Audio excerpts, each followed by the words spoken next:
let's say you found a skeleton. How would you tell if it's a dinosaur? You personally, how would you decide? Well, interesting question. I don't know. I'd have to do some research on that.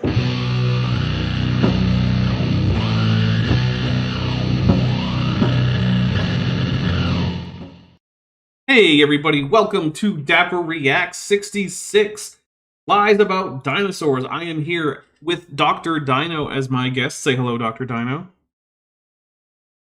Aloha. Aloha to you too. Before we get into this, we have a few things to read out. First of all, Ben Deplorable Ilk Thick Tunicate B2022 gifted 5 Dapper Dinosaur memberships, which went to Bill Miller, William Hopkins, Cognitive Trifurcation, Quinn, and Colin Dietrich. And also, Ben Deplorable Ilk Thick Tunicate B2022 says, for £10, this one was inspired by a nursery rhyme my baby likes. One little Kent got arrested one day, was sent to prison far away. He is what some call an AIG, or a bag of dicks to you and me. Which means we're going to take 6 quick drinks while Dr. Dino introduces himself. Dr. Dino? Doc? You there? I think Doc's... I was muted. Okay, wow, that's lovely. Sorry about that. Howdy there, folks. I'm Dr. Dino, or Doc for short. I'm a big dino nerd. I have a bachelor's degree in geology, focusing mostly on paleontology, and I'm hoping to a fossil preparator. Awesome. So, fun. Now, we are using drinking rules. I am drinking a mojito. Doc, what do you got there? I have water. Nice. And tea. Oh, it occurs to me that I don't actually have the drinking numbers up. That is a error on my part. That is a Dapper's a professional right there. So while I bring those up, let's take a look at what we're doing. So today we are taking a look at a puck by one Dr. Thomas Kindle or Kindell. Still not really confident which of those it is. But yeah, he is basically telling us how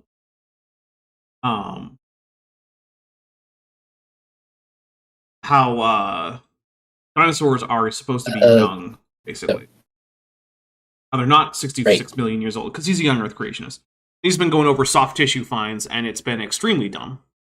But, I mean, I say you don't do a whole lot of preamble. Let's just get into it, right? It sounds good. All right, here we go. I can prove later that he knows about it, but he wouldn't mention it. Even Christians may be forgiven. Oh, by the way, this is him accusing Fuzz Rana of reasons to believe of just lying about dinosaurs for some reason, and I don't know why. And say, but they're definitely I not am perfect. not familiar with Fuzz Rana. So Fuzz Rana is I have mixed feelings about Fuzz. He was like a nice enough guy. He's an older anti-evolution guy. He basically believes in sort of a form of progressive creation. And he wrote a book called, it was like Dinosaur Blood in the Age of the Earth or something like that.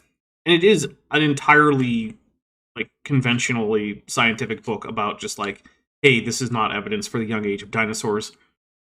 Here are the papers about this. Here are the preservation mechanisms. Here's how we know, stuff like that.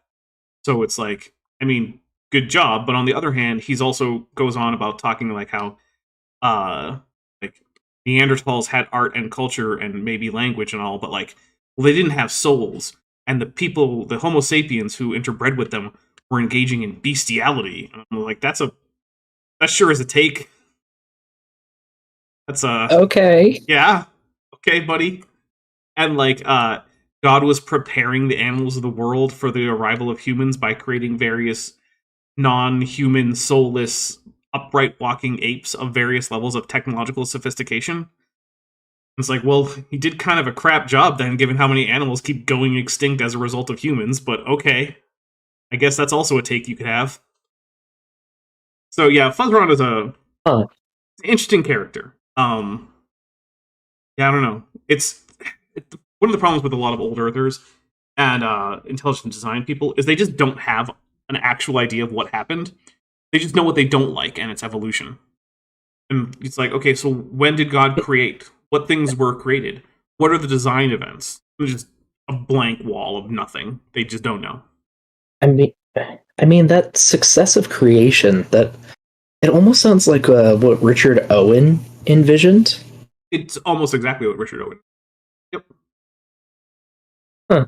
By today's Interesting. standards, Richard Owen would be a progressive creationist. Yep. Hmm. All right, here we go. And pride leads people to want to defend something and not give full disclosure of all the relevant facts. That's funny because if you've ever read The Rocks Were There, which is a book written by R.J. Downard and Jackson Wheat, friends of the channel, they actually documented about how much data from any given field that young Earth creationists use when talking about that particular topic. It's about 10%. They use about 10% of the data, and they tend to ignore about 90%.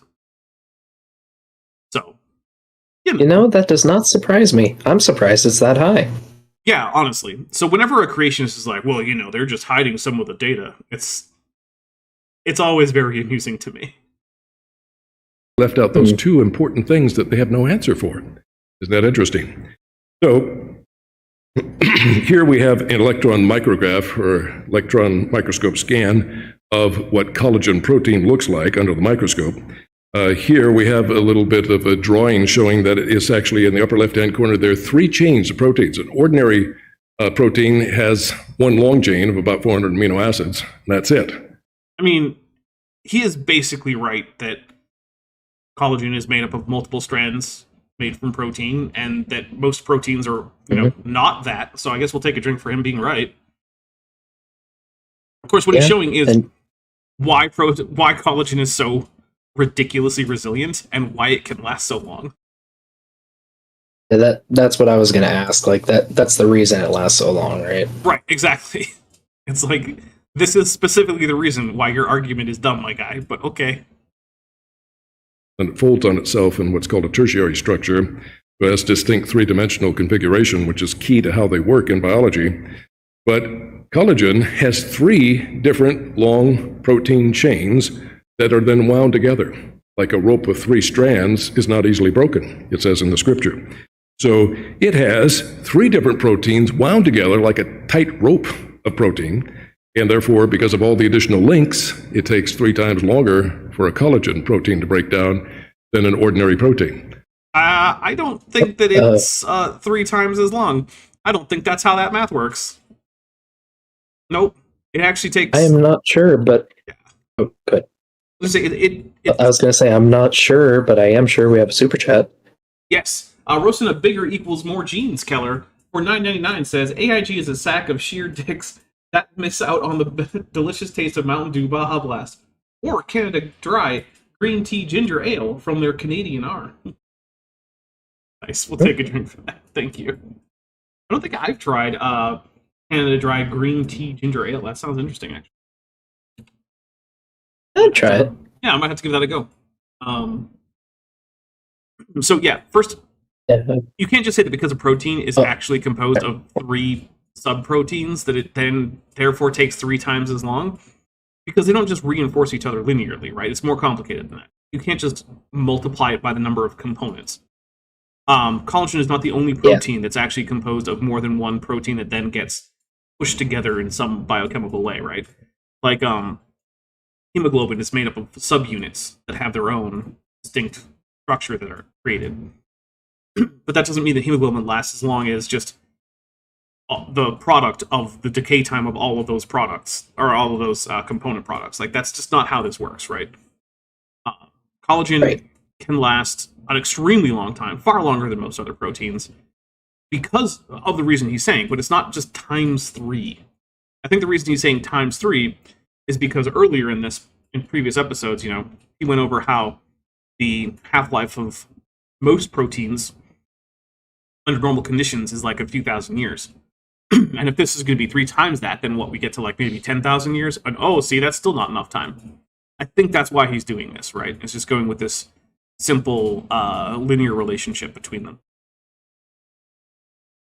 That's why they always want to talk about collagen. They figure it'll last a long time. What about all the others that we have found that wouldn't last anywhere near as long? Well, they conveniently don't like to mention those, do they? But even this has been tested by Buckley and Collins, 2 evolutionists who are renowned experts in studying this at archaeological sites before we knew about them being in dinosaur bones. The amount. Okay, so here's the big thing. You know what archaeological sites aren't? They're not full of... Typically more than 100,000 years old. Right, and they're also not fossils. And they also are not typically in situations where you would expect fossilization to occur. Right? Like, people don't tend to build their cities, like, underneath rivers. Which is a place where you would expect fossilization to happen, right? Like, well, I mean, that's true to an extent. I feel like graveyards, though, like, those are... like, they're pre-buried. They're, like, perfect candidates for fossilization. Well, they can be, but again, it's going to depend on the situation and where you are. And also, many cultures don't use graveyards the way that, modern Western civilization does. Like, sky burial was a common practice around many parts of the world for a very long time. It's now very rarely practiced, but in sky burial, you put the body of the deceased up in some high place, sometimes on a tower, sometimes just up on a mountain, and you wait for things like, scavengers to pick it clean. And then, depending on the culture, sometimes the bones would be collected and put into an ossuary, or in some cases, even like carved with patterns or something, and maybe put into a family shrine or something. That's unlikely to leave a fossil behind. So, in archaeological I guess context, it would depend on the culture. Yeah. So, in archaeological context, we should not expect the same level of preservation that we find in fossils. Because remember, a far smaller proportion of animals are ever going to be fossilized than the number of animals whose remains you could find after, like 10,000 years. Because there's always going to be attrition. And even if something does get fossilized, there's no guarantee that that fossil will remain till the present. We don't have all of, say, the Jurassic fossils that ever formed, because some Jurassic rocks that formed have since been completely eroded away. And so any fossils that were in those strata are just gone now. I do want to also say, because we have Doc Dino here, we are going to be answering questions about just general dinosaur, paleontology kind of stuff with Super Chat. So if you want to get if you have a burning question about how dinosaurs work, how dinosaur fossils are, fossil preparation, anything like that, feel free to send in a Super Chat, and we will make sure that that question gets answered. Lieutenant Professor Savage Cobra, who's been a member for 18 months, says, that's why biblical manuscripts last 66 times as long as individual works. It's why we have so many full KJVs for the first century, right? Yes, that's exactly how that works. I'm not sure that times, but yes. Also, it's not until like the 19th century that you get 66 books as being the number of books in the Bible. So, yeah. Let's see. Rosin of Bigger Equals More Genes Keller for 199 says, do these people not understand permineralization? They do not. I can almost guarantee that they do not. No, that I have argued with them many times about permineralization. Yeah. I mean, I guess it's possible that, like, some of them do, but by and large, no, they do not. A great amount of data from the experiments, and they say that their position to this day, Buckley and Collins, is that we cannot admit this is real. If we admit it's real, it's a stake through the heart of Darwinian theory. We can't survive that. I don't think that. I'm sure. I don't believe you, buddy. So they actually, in spite of 50 times being published in the research journals, they say it's not real. I don't understand the connection between number of papers and the confidence that the rest of science should have in this one conclusion. Do you think this guy knows about Nobel disease? I don't. I would highly doubt it. Yeah. That's when people get hungry for a Nobel Peace Prize, right? No, not quite. So Nobel disease is this phenomenon that happens where after people get a Nobel Prize, they tend to then go into fields with which they have no expertise and make completely unfounded, crazy nonsense claims. Oh. Yeah, it actually happens kind of a lot. And I'm not a psychologist, but it seems like what might be happening is that these people kind of get full of themselves because, like, look, I got a Nobel Prize in physics or medicine or something. So I'm a hyper genius. So why don't I go in and talk about, like, biology or something? Like, I think it was Crick from Watson Crick, you know, the DNA guys. One of them went like full off the rails into like race realism and IQ heritability nonsense. Like just went full on race realist white supremacist. Yeah. Like Cope. Yeah. So it's just like, the Self-Geek Insurrection member for 13 months who's at the amniote level says, sorry for being late.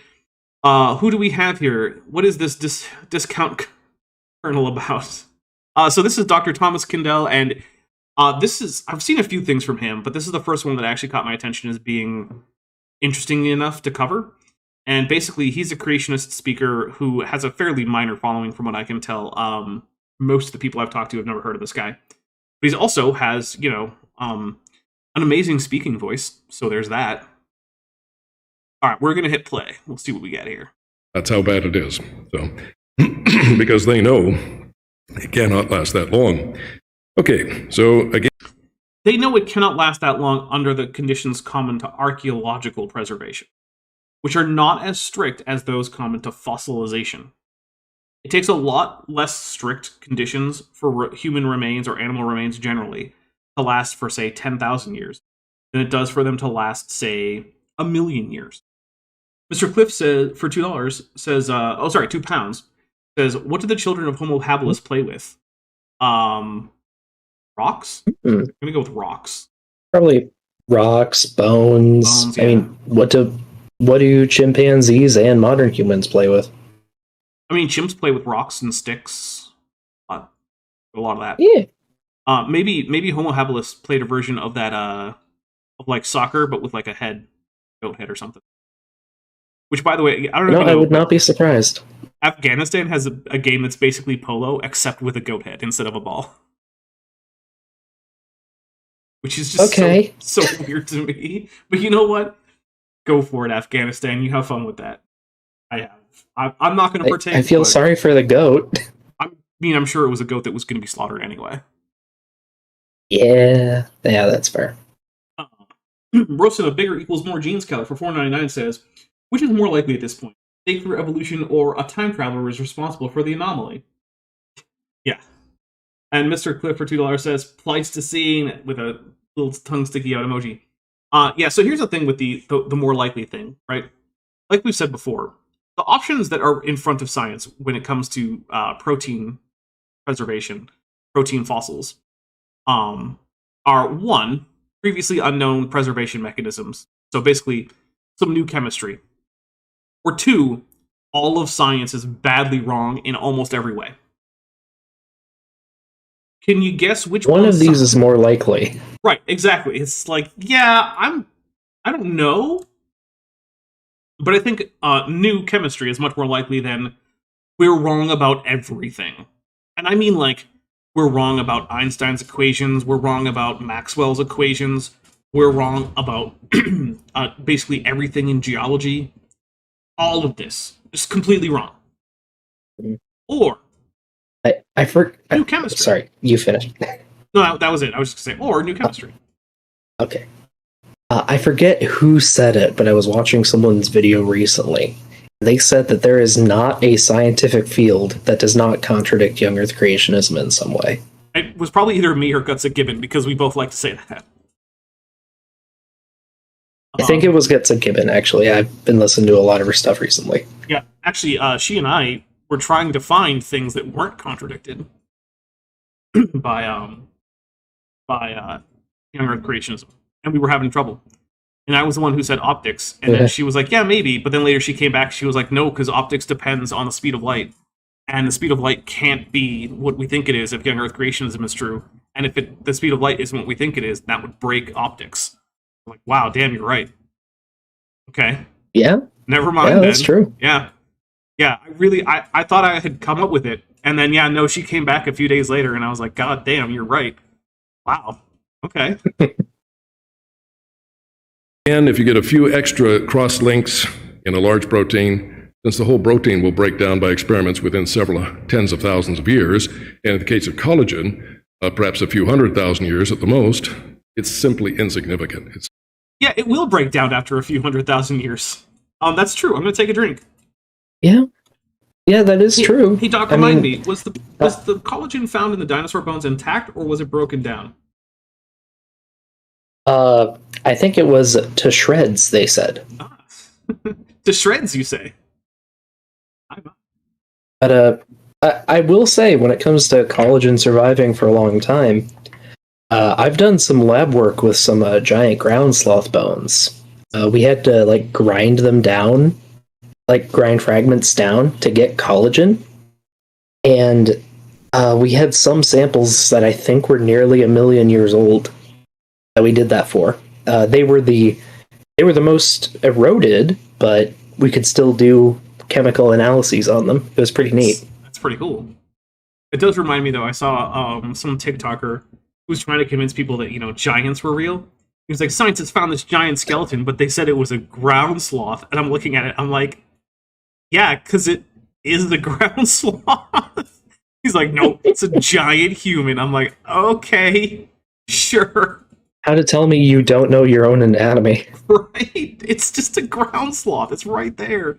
He's like, oh, they want me to think this ground sloth is a ground sloth. Yeah, they do want you to think that. It's true. And he had another picture up. It was like a sauropod femur. He's like, look at the size of this femur. Scientists will tell you it's a dinosaur femur. And I'm like, yeah, they will. Because it looks like a sauropod femur. It doesn't at all look like Did you make a video on that? No, I didn't. Okay, I know someone did because I saw someone commenting about those exact posts. I think Mini Minuteman might have. Maybe. Wilson, bigger equals more genes Keller from 199 says, does generative creationists go against the science of textile? I mean, I guess I don't know what's involved enough in the science of textile.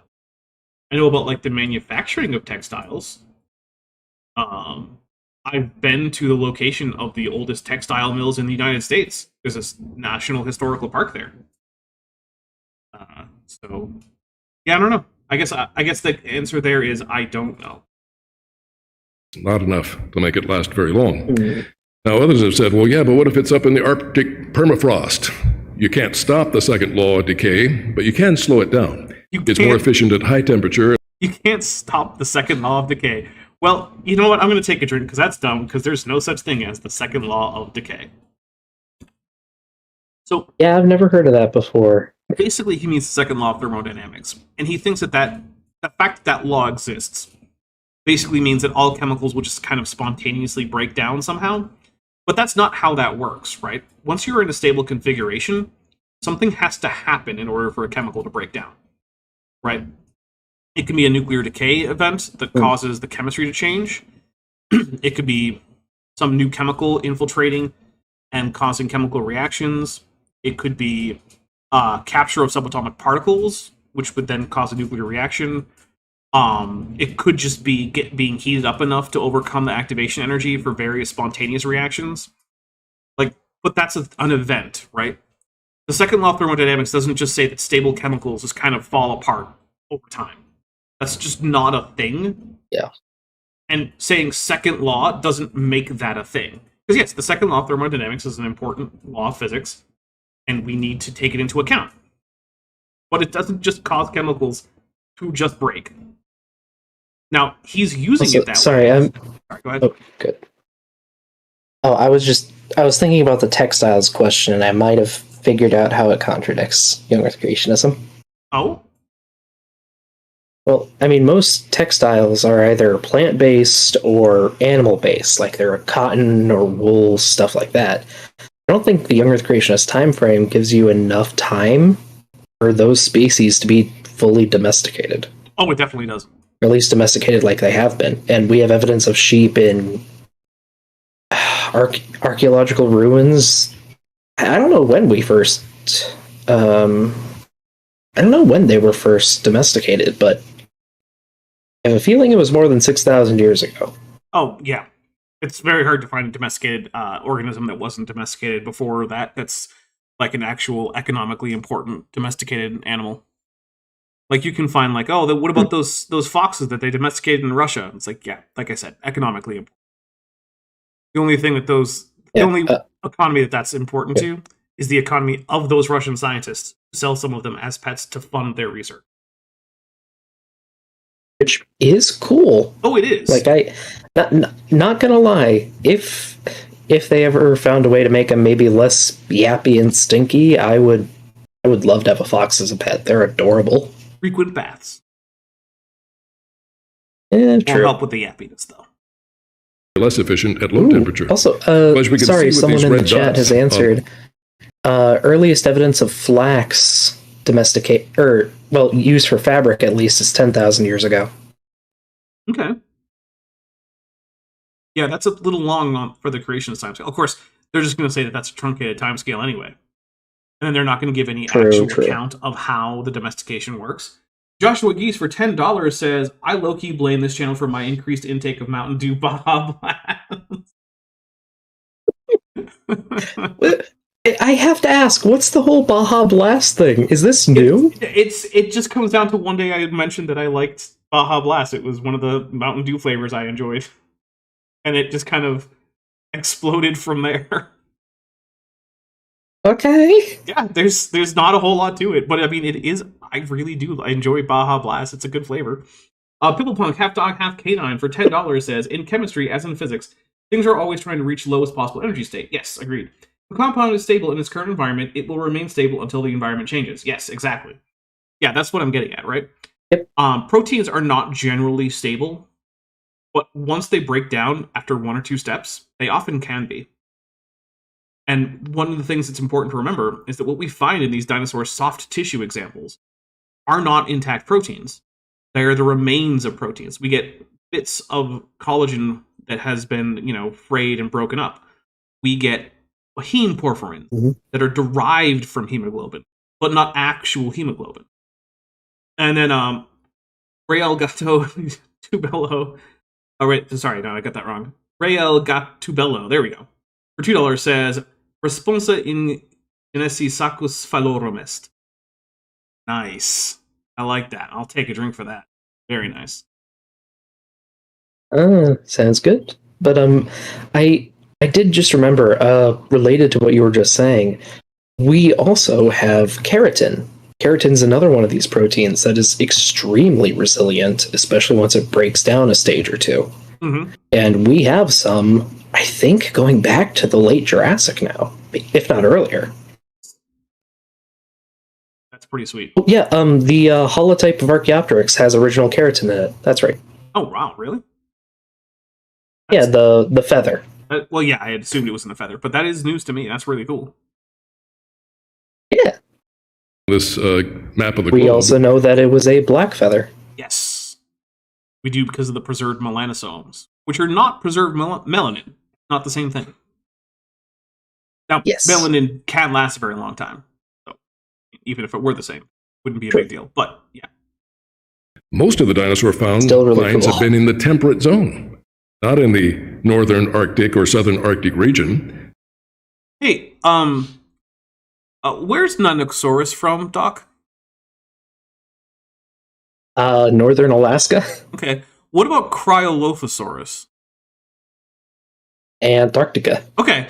So we do have Arctic and Antarctic dinosaurs, right? Like, that's a thing that we have. In fact, if I remember correctly, we have a whole bunch of dinosaurs from Antarctica and Alaska. I mean, what gets me is just look at the map. Like, those concentrations are also mostly around just population centers. right? Like, People they're in tend to dig areas where there's people live. Right. It's like, Yeah, we find fossils when we dig roads and buildings. Like, Yep. we find it all the time. there's actually That's an actual career path for a paleontologist. there's a whole like meme about maps that are secretly population density maps. Right? Like, Mhm. you'll get a map of, like, this is where all the churches in Europe are, and it's like, that's just where the people live. All you're telling me is where people are. Yeah. Or it's like, oh, look, these are the places that have the most searches for this thing on the internet. And it's like, that's just where the people live. Like, you're not telling me anything. This doesn't say anything. It's like, can you believe how many more people search for Ford trucks in New York than in Wyoming? Yes. Yeah, because a lot more people live in New York. And so a lot of this is the same thing, right? Like, wow, why are there so many dinosaur fossil finds right in the middle of Europe and like not so many in like the middle of the desert in Africa? Gee, I don't know. Big mystery. And sorry that I think I brought him up last time I was on, but the Skeleton Crew. It's another channel on YouTube for those unfamiliar. It's a group of paleontologists, and they like to tell stories. And apparently, a lot of our records of trilobites are really heavily biased because most of the major the major collecting localities are right next to some bars because paleontologists like to drink. Nice. Dark Law Dragon, who's been a member for for a $2 super chat. I'm getting mixed up apparently. Says Godzilla, Mothra, King Ghidorah with a drink and an AIG's bag of dick emoji. Thank you so much. We'll take a drink. Yeah, basically this map is a combination. Is that one drink or is that 5 drinks? It's one. If it were 5, then I would like everyone would just spam $2 drinks or $2 drink triggers, and I would be dead. I would just die of alcohol. Fair. Yeah. So basically, what this map comes down to, because it is a little bit more complicated than just a population map, right? But basically, if you superimpose like a population density map with a sedimentary Mesozoic like rock locations, right? And you just normalize both of those data and you multiply them together, you get this map, right? Yep. Where there's no sedimentary Mesozoic strata, obviously there's no dinosaurs from the Mesozoic. Where there's no people digging, obviously there's nothing on the map. Yeah, and like you can see it with. Oh, sorry.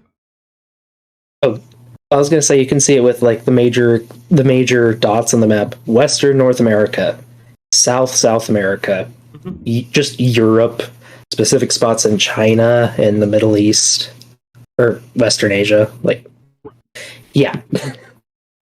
All right, we got a few super chats. Ren, I Can Stop the Law of Decay for $4.99 with their 10th super chat says, please say hi to my daughter Lily, watching for the first time. Hello, Lily. It's wonderful that you're watching. I hope you're having fun. I hope this is, a good time for you. I don't really design it for kids, but I hope to try to make it reasonably friendly for all ages. So, tell your parents if this is not working out for you. Tell me what I can do to change it to make sure it's fun for you. Lieutenant Professor Savage Cobra for $2 says, Wyoming has twice as many cows as humans. That sounds about right.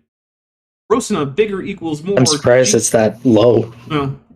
Roasting a bigger equals more genes, Keller for $4.99 says, oh, weird, we find less fossils in places where the human virus hasn't overwhelmed. Yeah, exactly. Yeah, so, all right, we're going to hit play. And even there, the experiments show that it would only slow it down 1 order of magnitude, which is 10 times. Okay, so if it takes, say, 300,000 years for even collagen to break down in the temperate zone, it would take 10 times longer in the Arctic zone, which is 3 million years. Does that really help? I mean, yes, it does. But also, I don't think anyone is realistically proposing that the reason that we have Mesozoic protein fragments is that they were cold. Like, I'm not aware of anyone making that argument. Are you? Sorry, I was reading. What's up? I was saying, I don't think that anyone is actually seriously making the argument that the reason that we find the remains of proteins in like Mesozoic bones is because those bones were cold. Like, I just don't think that that's a good claim anyone's going for. But yeah. No, because they need 65 to 240 million years for the dinosaurs.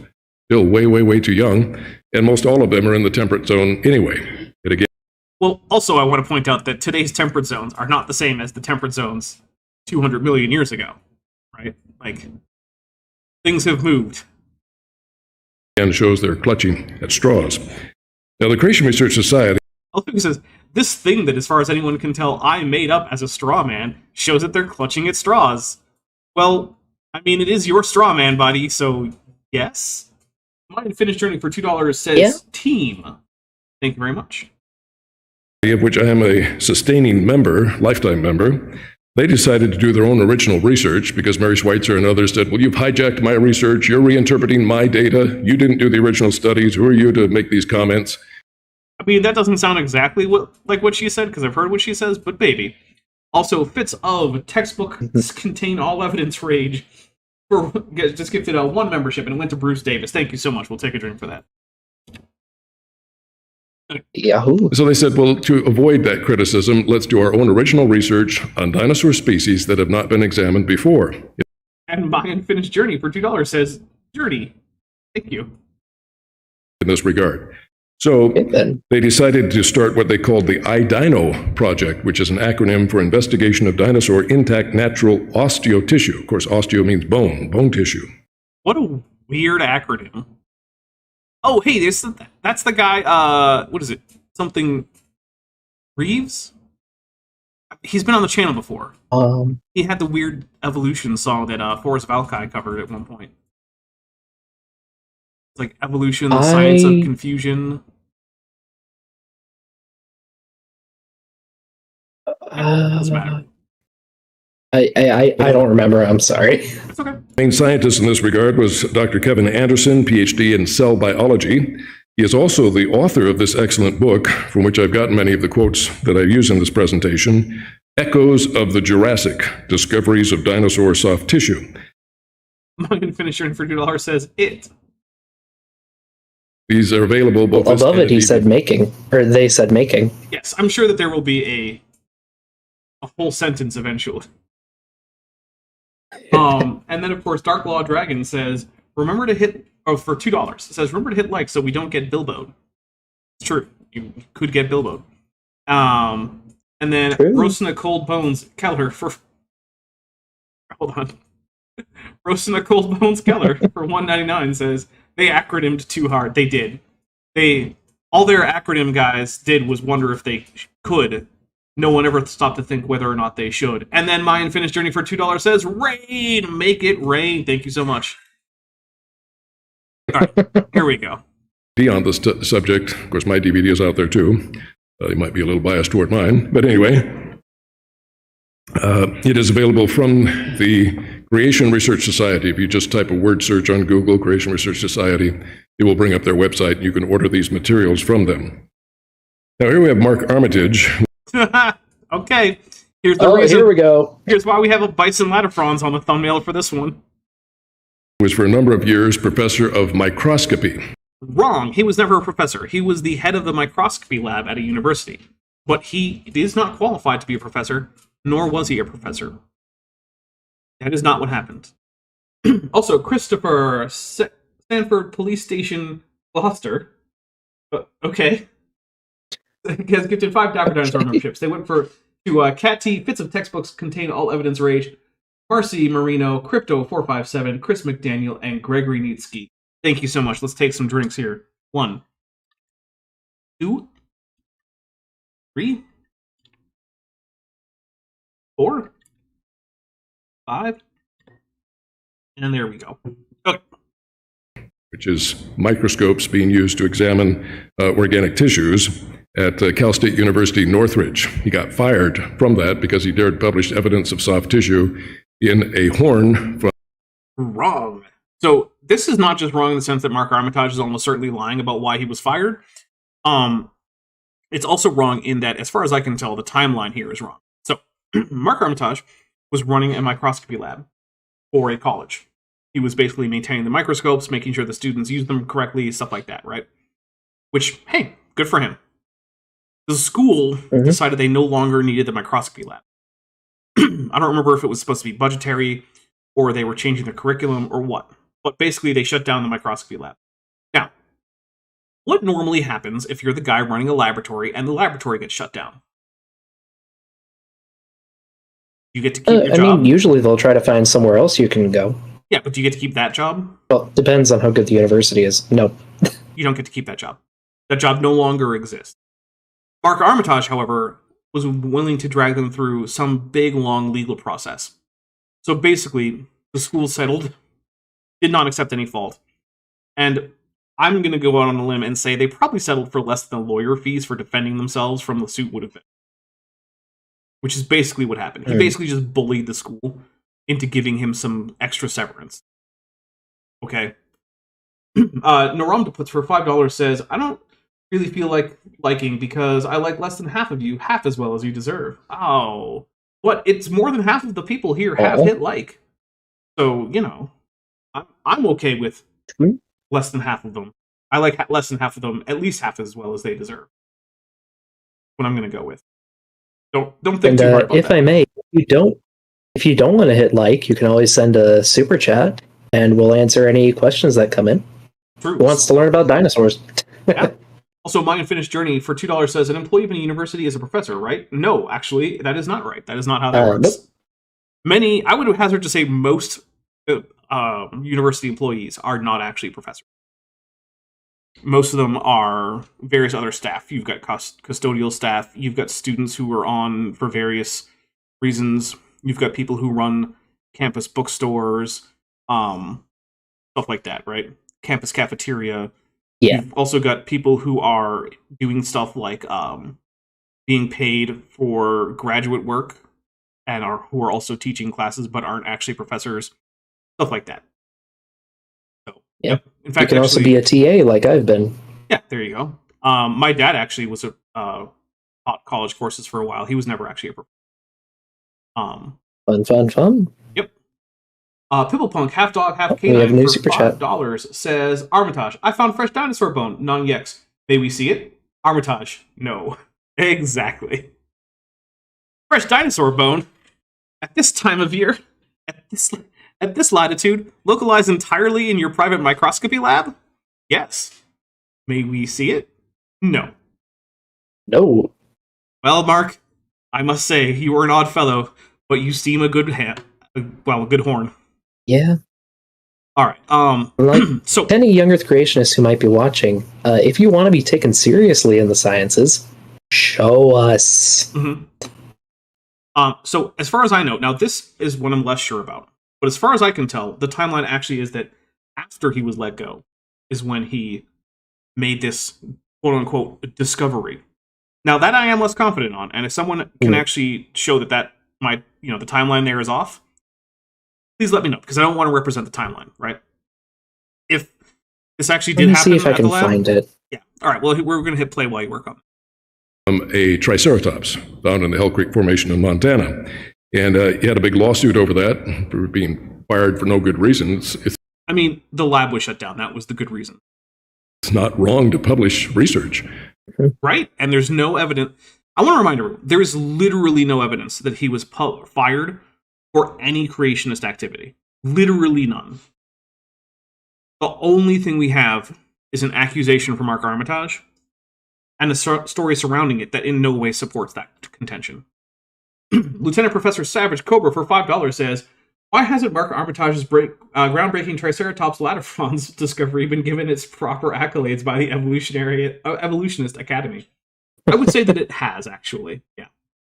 I would say that it has been given all the praise due to it. But we're going to get into the whole, Triceratops latifrons idea when we get a little bit more into this here. They said, oh, you're doing it because you're a religious fanatic, you believe in Jesus, blah, blah, blah. Jeez, man, I'm taking a drink. No one ever mentioned Jesus in any of the paperwork. Also, do you know where Armitage published his findings on the horn? Acta Histochemica. Right, microscopy journal, right? Mm-hmm. Yep, because it wouldn't have passed muster in a journal that actually normally does paleontology. Would have been kicked right out. Right. What I was going to say is, what Dr. Kindell might not be aware of is that many schools have tenured Christians on staff as full professors. Mm-hmm. It's a very normal thing. Some of my professors were Christian, some of them weren't. None of them were kicked out for being Christians. In fact, I would be hard-pressed to find someone who was actually kicked out for being a Christian. Now, you might get kicked out for, say, proselytizing to your students. That's not appropriate. So, Roasting a Cold Bones Keller for $4.99 says, do Earth creationists really want to be taken seriously in their science, or do they want to hold on to their flock's bunny? I think that it's... So, I think it's complex, and I don't think it's the same for all of them. I do know of some of them who do seem to want to be taken seriously. I think John Sanford wants to be taken seriously. That's why he's always going on and on about stuff like when he went to talk to the the National Health Institute or something like that, or National Institute for Health, yeah, NIH. And you get like Sal Cordova, who like salivates over the fact that something he participated in, which was basically this big mathematical attempt at a proof about Fisher's theorem. He loves the fact that that was published in some compendium that I don't think anyone's ever going to read, but hey, whatever, good job getting it published. So I think some of them care about that. I think some of them, like Andrew Snelling, are just there for the grift and also in some way to keep people in the Christian group that he's a part of. I think most of them see it more as I think there's a few different groups, right? I think there are a few who do want scientific legitimacy, and they really crave that recognition for their work. I think there's another group who are mostly just grifty. It's an easy grift. And I also think that there are some who are actual believers and who are doing it because they think that it's a theologically sound thing to do, and they want to encourage what they think of as sound theology among their co-religionists. And I think that all three of those groups are willing to stretch the truth or just outright lie, because they seem to evidently be doing so. Well, the court agreed with him, and he won a $400,000 settlement. Okay, I'm going to take a drink, because that was incredibly stupid. When you have a settlement, it means the court didn't decide. It means the two parties came to a mutual agreement in order to avoid having the court decide. The court had nothing to do with this except as a looming threat of like, well, you know, the court could decide. And then both sides were like, yeah, let's not do that. Let's just come to an agreement. That's what a settlement is. Courts do not decide settlements. Courts make judgments. There was no judgment in this case. There was an out-of-court settlement. So no, the courts did not agree with Mark Armitage. Basically, his school agreed that rather than go through the court judgment process, they would just pay him off. Go ahead. Well, if I'm understanding the whole situation correctly from the stuff I've read, it seems Armitage did publish on the Horn before he was let go. There you go. But he was meant to be a temporary employee when he was hired. So it seems more of a coincidence than anything. And Pillowpunk Half-Dog Half-Canine says settlement means somebody got paid to let the matter drop. Yeah, basically.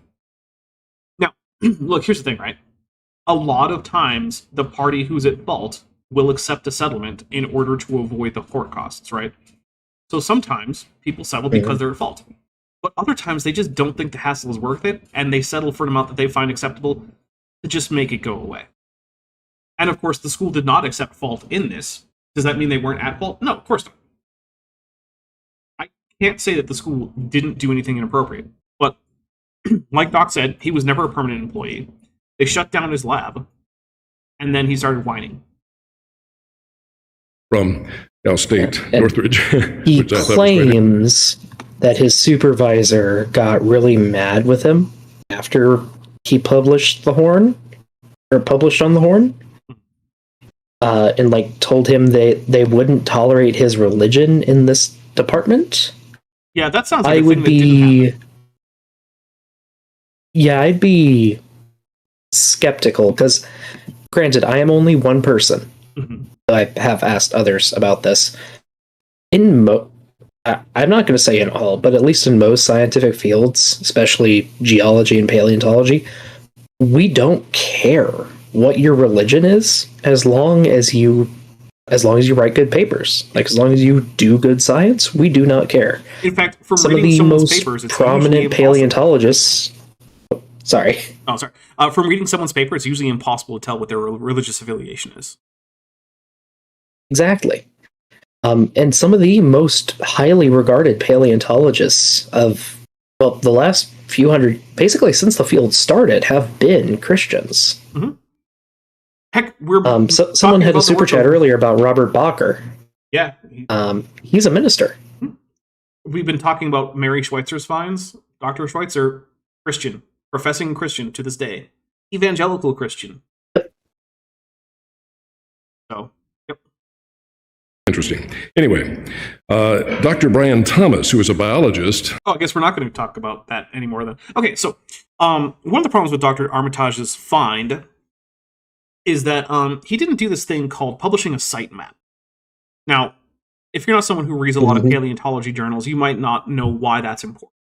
But it's important in a few different fields. It's important in geology and in archaeology and in paleontology. The reason is because people need to know exactly where you found what you found, right? Because that way they can do things like go find other things in the same locale, confirm that what you found is what you said you found, things like that. So if you don't publish a site map, if you don't publish the site map, your find is basically useless. It's not entirely true if you can do enough work to document where something is from. It is possible to make your find well provenanced enough that it can be acceptable. Like some of the fossils in China have been purchased by fossil vendors, basically. And what happens then is because you don't have a site map, you have to spend a lot of time justifying where you think the fossil came from. You have to do things like look at micro fossils like pollen and the composition of the matrix and things like that, and try to match that very exactly to known locations. And if you can do that, then it can be acceptable. Now, Doc, remind me, did Mark do any of this? As far as I'm aware, he did not. He did not. And just to bolster what you're saying, I've been reading through a lot of papers recently because I'm trying to track down the original site of a fossil that has no real documentation. When you discover something and you publish on it, typically you're going to have at least one or two maps at different resolutions showing where the site is. You're going to have pictures of the site, pictures of the bones at the site, and just you're going to take pictures of every single step of the process and document it as thoroughly as you can.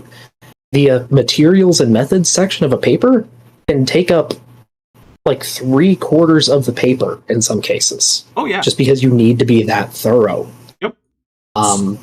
So Armitage did not follow protocol, I guess is what I'm saying. No. Now he does have one in situ photograph of the horn. It's under horrible lighting conditions, so we can't even tell exactly how big the horn is. Nor can we realistically identify the stratum that it's in. And what he gave us as a locale is some rough coordinates and the name of a private ranch that he did a dig on. Now, this is a private ranch that basically allows church groups to look for fossils. And the problem with the ranch is that it's known to have two distinct levels to it that have fossils. One's Pleistocene, and one is Cretaceous. But you might not know this, but the first time that Triceratops horns were found, they were thought to be bison horns. Now you might say to yourself, look, I've seen a bison. Those horns do not look like Triceratops. You're right. Bison horns do not look like Triceratops horns. But you know what horns do? Bison latifron, Pleistocene species of bison that had enormous horns and was significantly bigger than the modern bison. So Alex Markle says they didn't even put a banana next to it for scale. So no, they did. They actually put I think it was a yardstick next to it for scale. But the problem is that because I'm looking at it right now. It's a yardstick. Yeah. The problem with it though, it's a tape measure. Oh, a tape measure. Okay. But the problem is that the distal end of the horn goes off into shadows, and you can't really tell where it ends. And it's just the one photo. We got a couple super chats. Lieutenant Professor Savage Cobra for $5 says that's because he borrowed Charles Jackson's camera. Oh yeah, you know who Charles Jackson is, Doc? The name's familiar. Yeah, he's another young Earth creationist, and for some reason, as far as I can tell, the man has never been photographed with anything other than a potato, except for that one weird creationist time travel sci-fi show that, as far as I know, is never getting made, that he made a trailer for. It's the only time the man has ever been filmed with anything that isn't a potato. It's the weirdest thing. I'll see. I'm looking at the paper.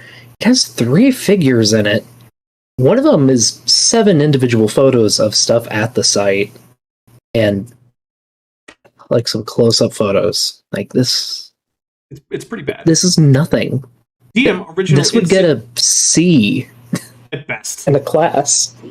DM original in situ academic excavation wing for $2 says Carl Baugh also didn't publish a site map. Godzilla. Yeah, no, he didn't publish anything, and he destroyed that Acrocanthosaurus find. Absolutely, just obliterated it. Anyway, back to Mark Armitage. That still gets me riled up. Yeah. So, the thing with wait a sec. I'm waiting. I'm look. Let me share the link to this figure with you. Okay. So in the figure, he has a portion, or he has an image labeled light micrograph of a decalcified portion of Triceratops horn. Note white portions of non-fossilized soft tissues, which adhere to permineralized vessel elements. Let me put this up on screen. That's horn. So this is what we're looking Let's see. at here. So first, I want to point out, like this right here on the top left. This is his in situ horn photo. See why that's inadequate? It goes off into nothing. This set number 2 is allegedly a rib, which, I mean, it looks reasonably enough like a rib, but that's it. It's one picture of a bit of bone. That's not enough pictures. It's not enough pictures of any of these things, right? There should be multiple pictures in different lighting conditions. There should be in situ pictures. There should be pictures of it after it got back to the lab, after extraction from the rock.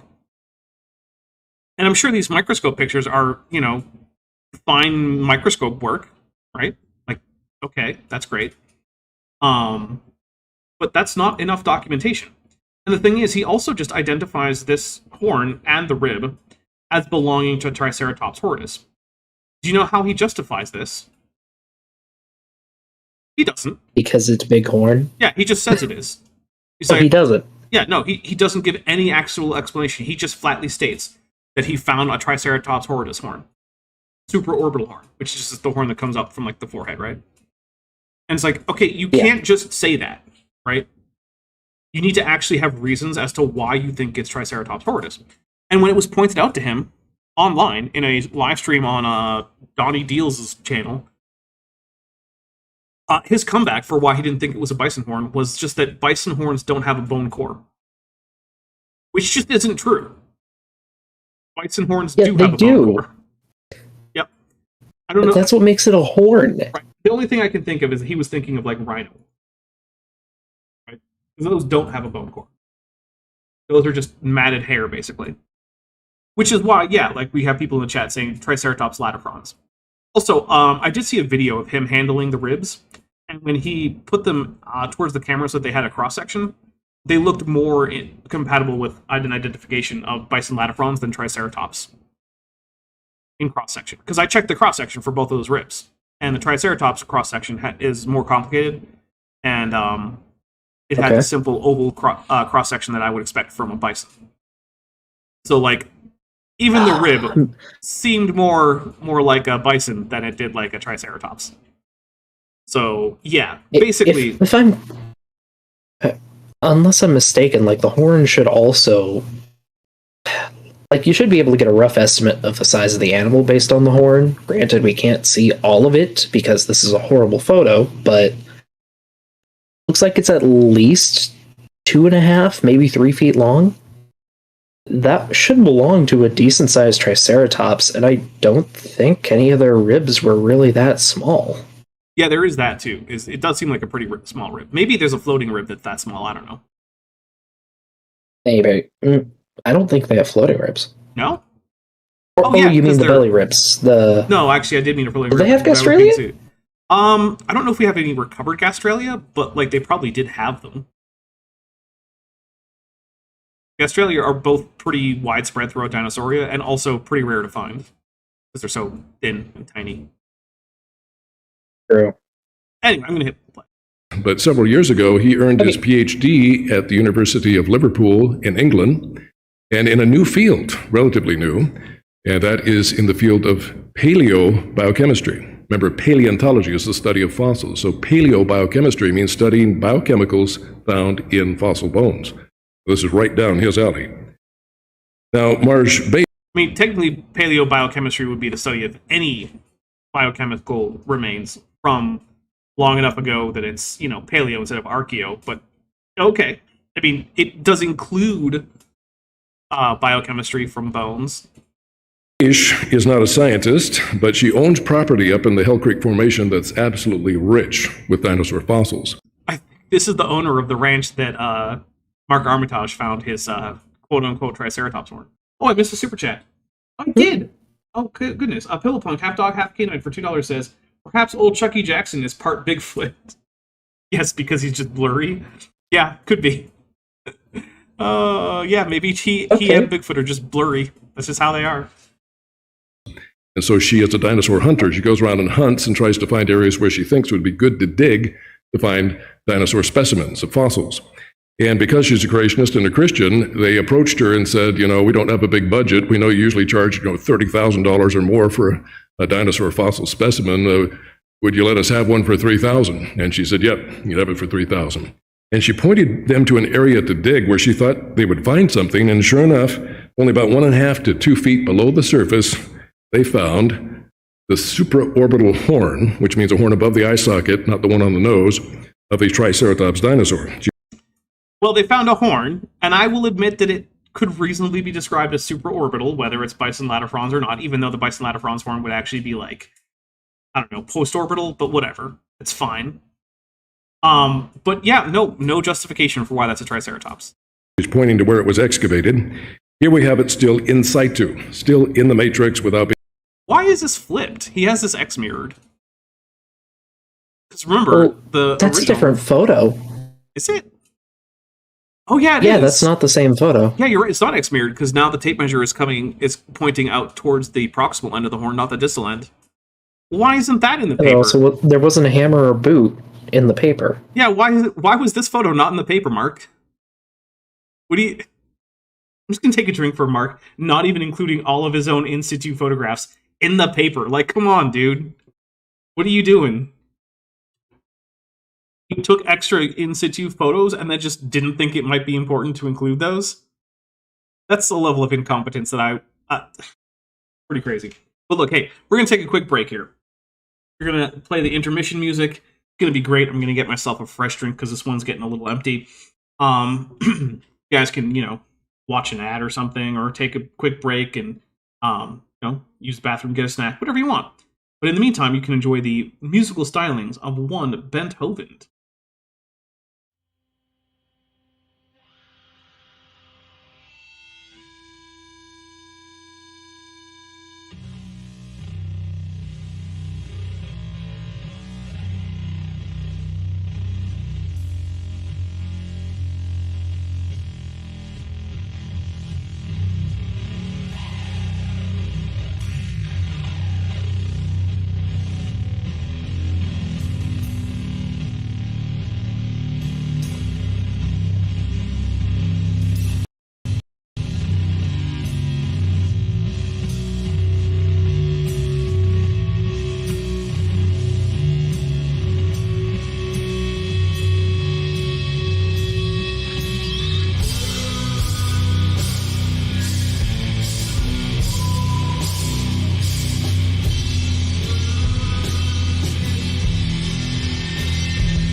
And we are back. Welcome back, everybody.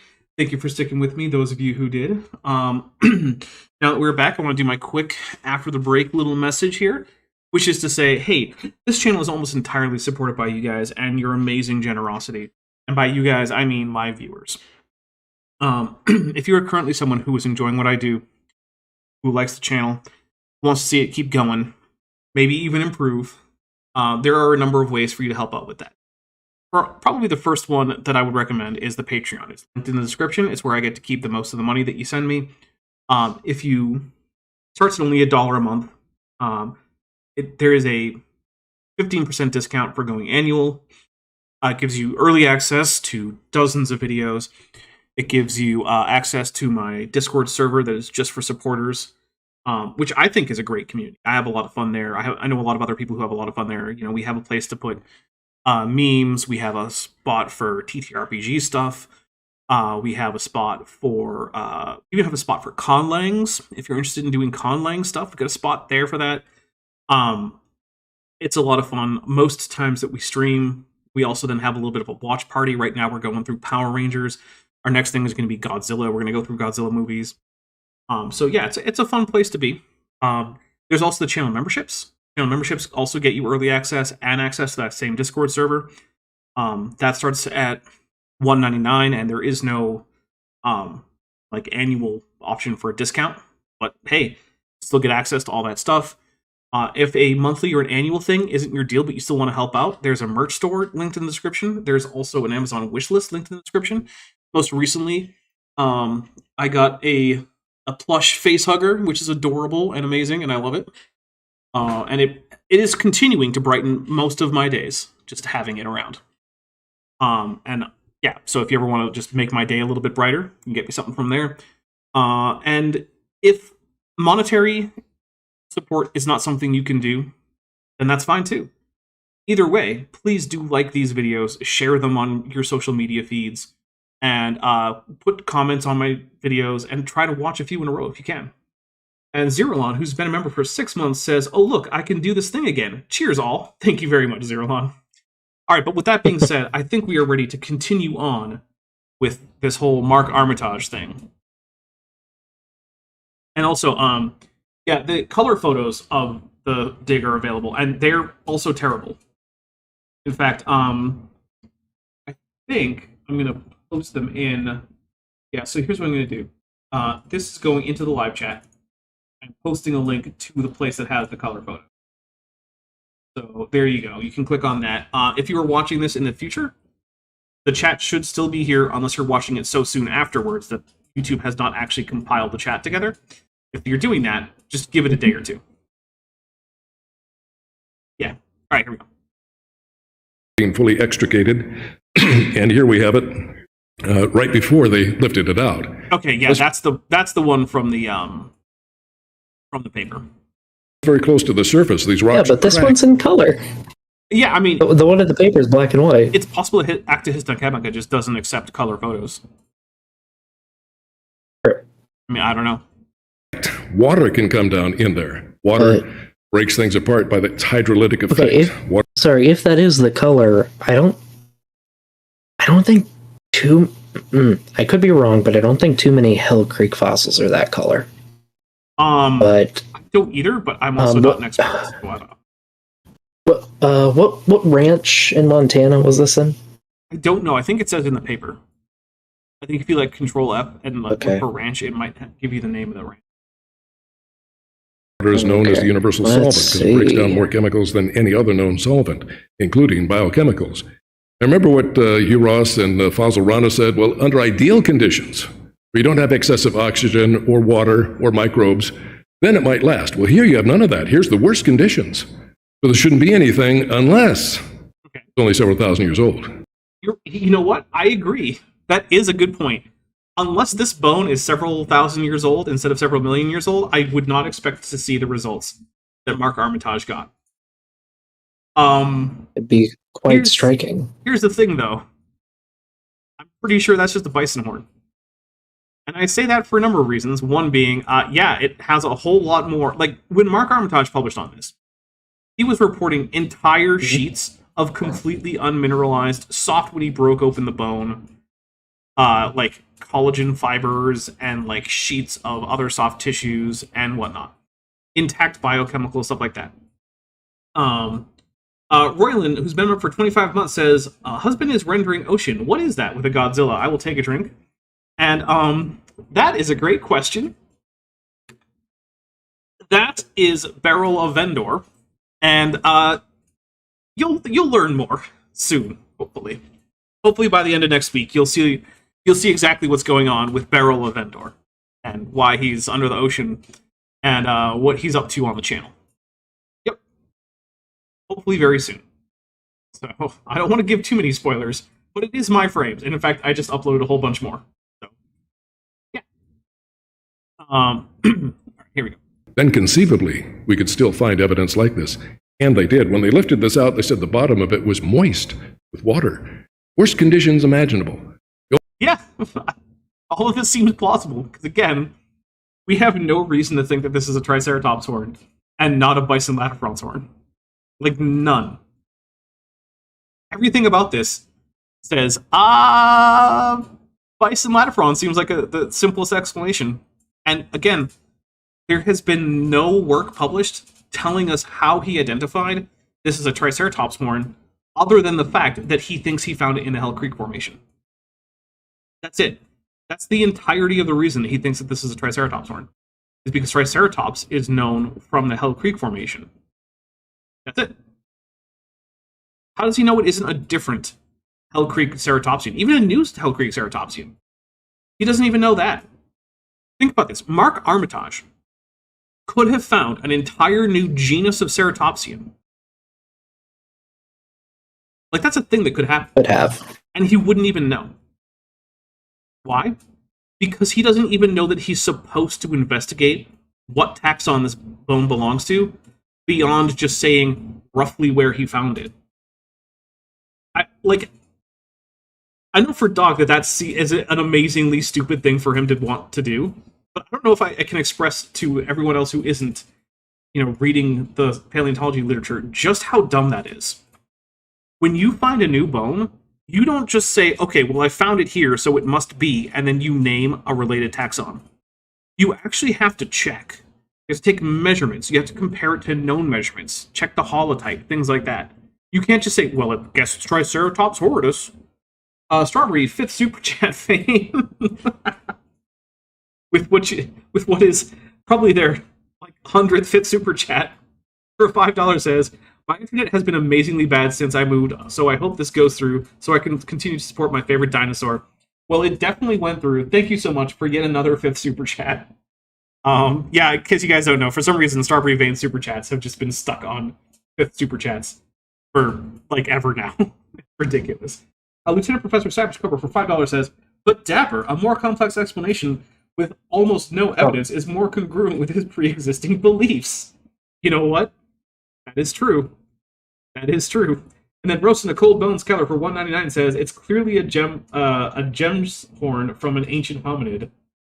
Yeah, maybe it's that. Yeah, it could be a horn from an ancient hominid. Although I think it's probably just a bison horn. So here we go. The only way you'd find anything is if these bones are only several thousands of years old. I mean, yeah. You know what? We'll take a drink. He's right. I think that the only way to explain this is if those bones are a couple thousand or a few thousand years old, tens of thousands maybe. Because, that's how old Bison latifrons is.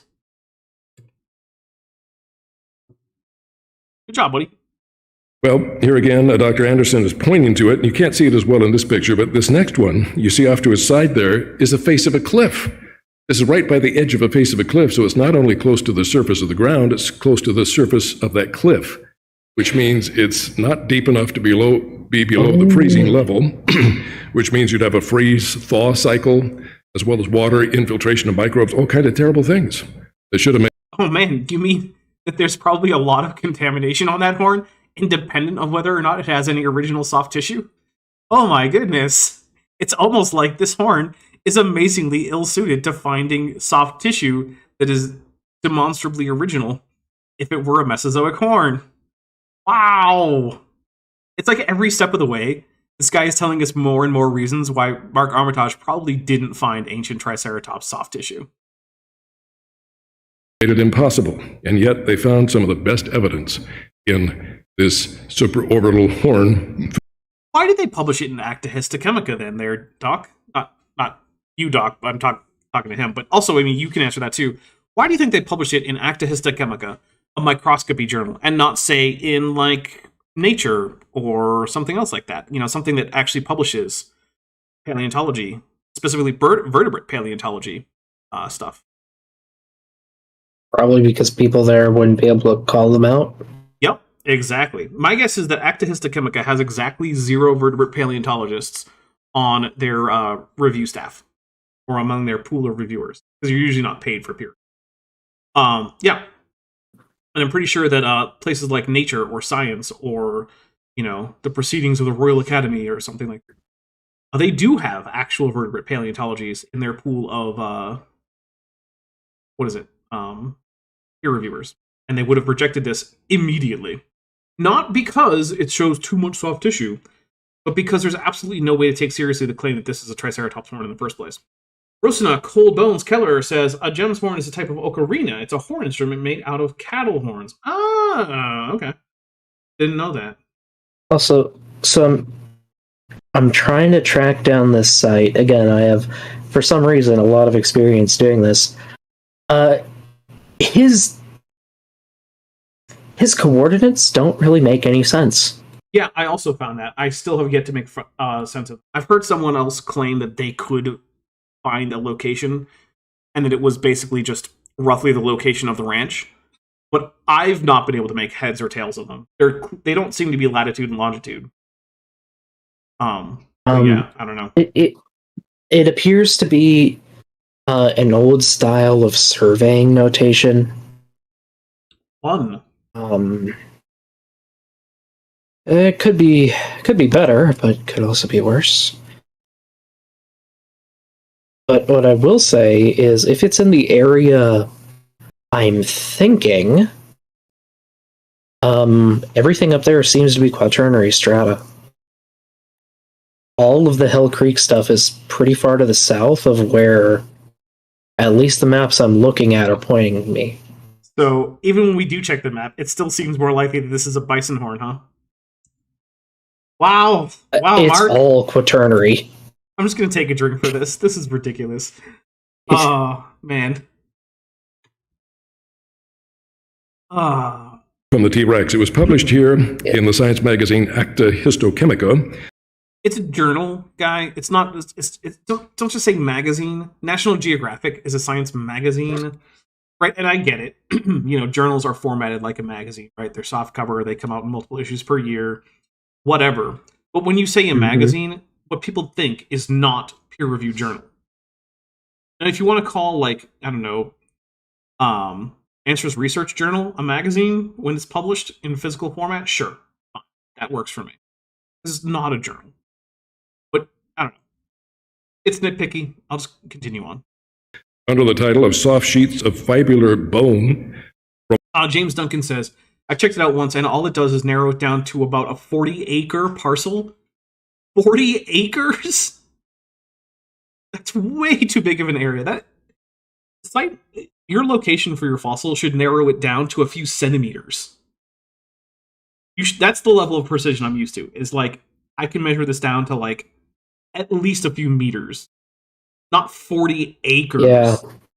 My goodness. That's like the kind of resolution I would expect with like a bad satellite.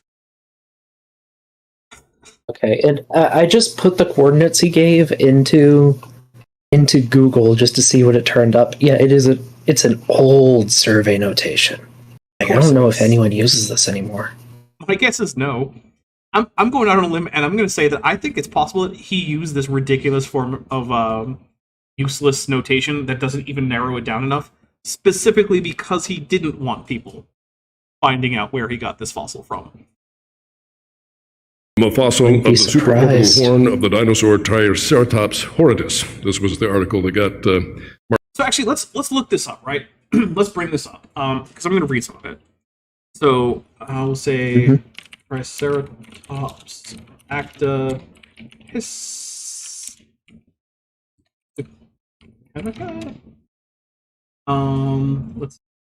supraorbital horn of Armitage, Anderson. Okay.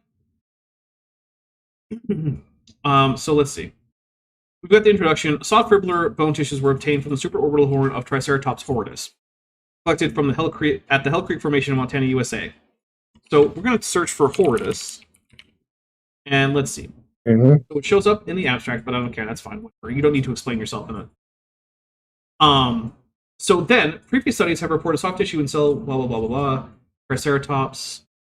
So that's the third indication. The aim of this paper was to examine a fresh fossil specimen of an adult supraorbital horn and rib remains of T. horridus in the presence of soft tissues and characterize any soft tissues found.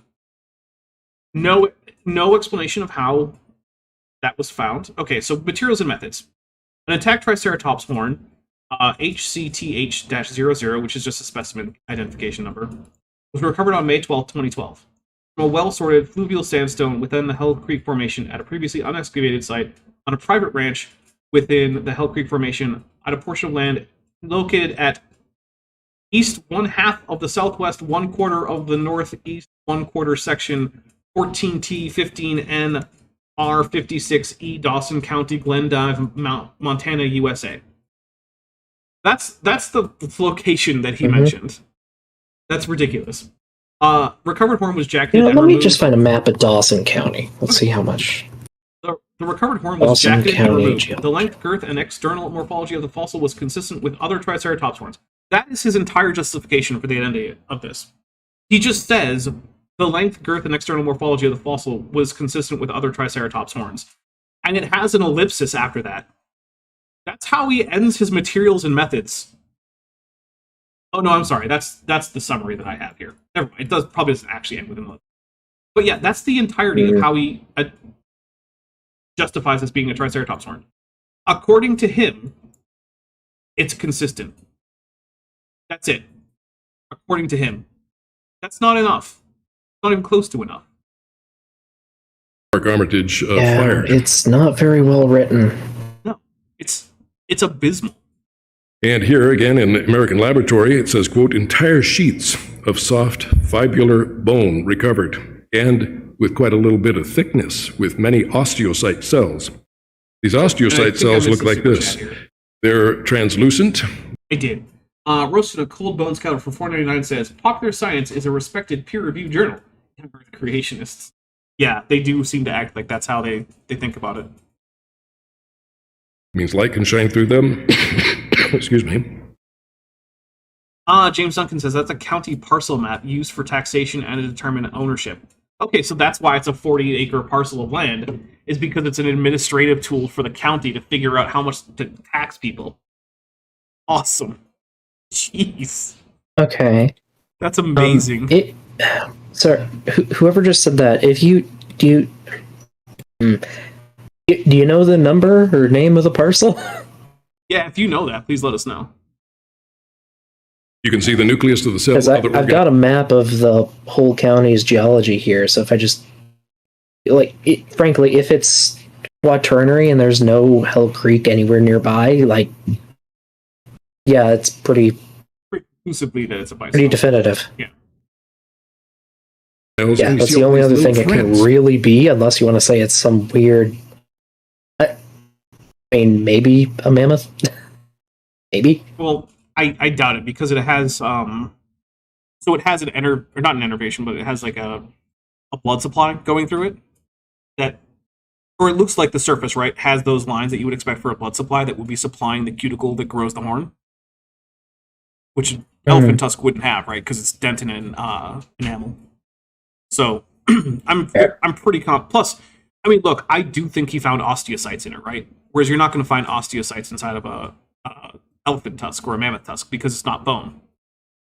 So I'm very confident that it's a horn. It's just almost certainly not a Triceratops horn. Of what? Right.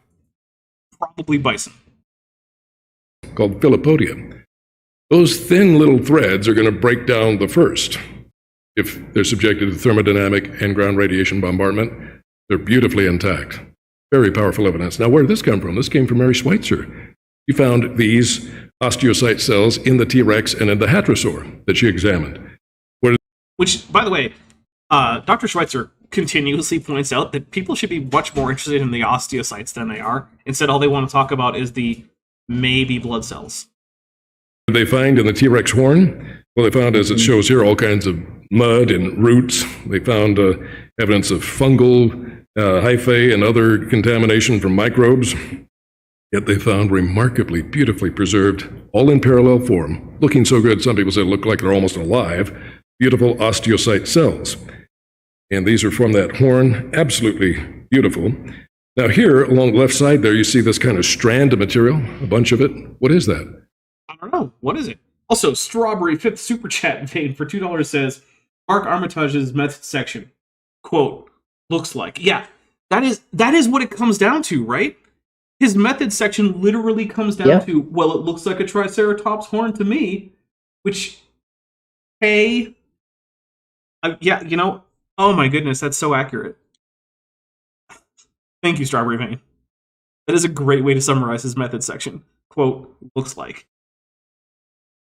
It's bone collagen, which should have disappeared completely by their own experiments in a few 100,000 years, but there's plenty of it here in this dinosaur that's supposed to be a minimum of 65 million years old.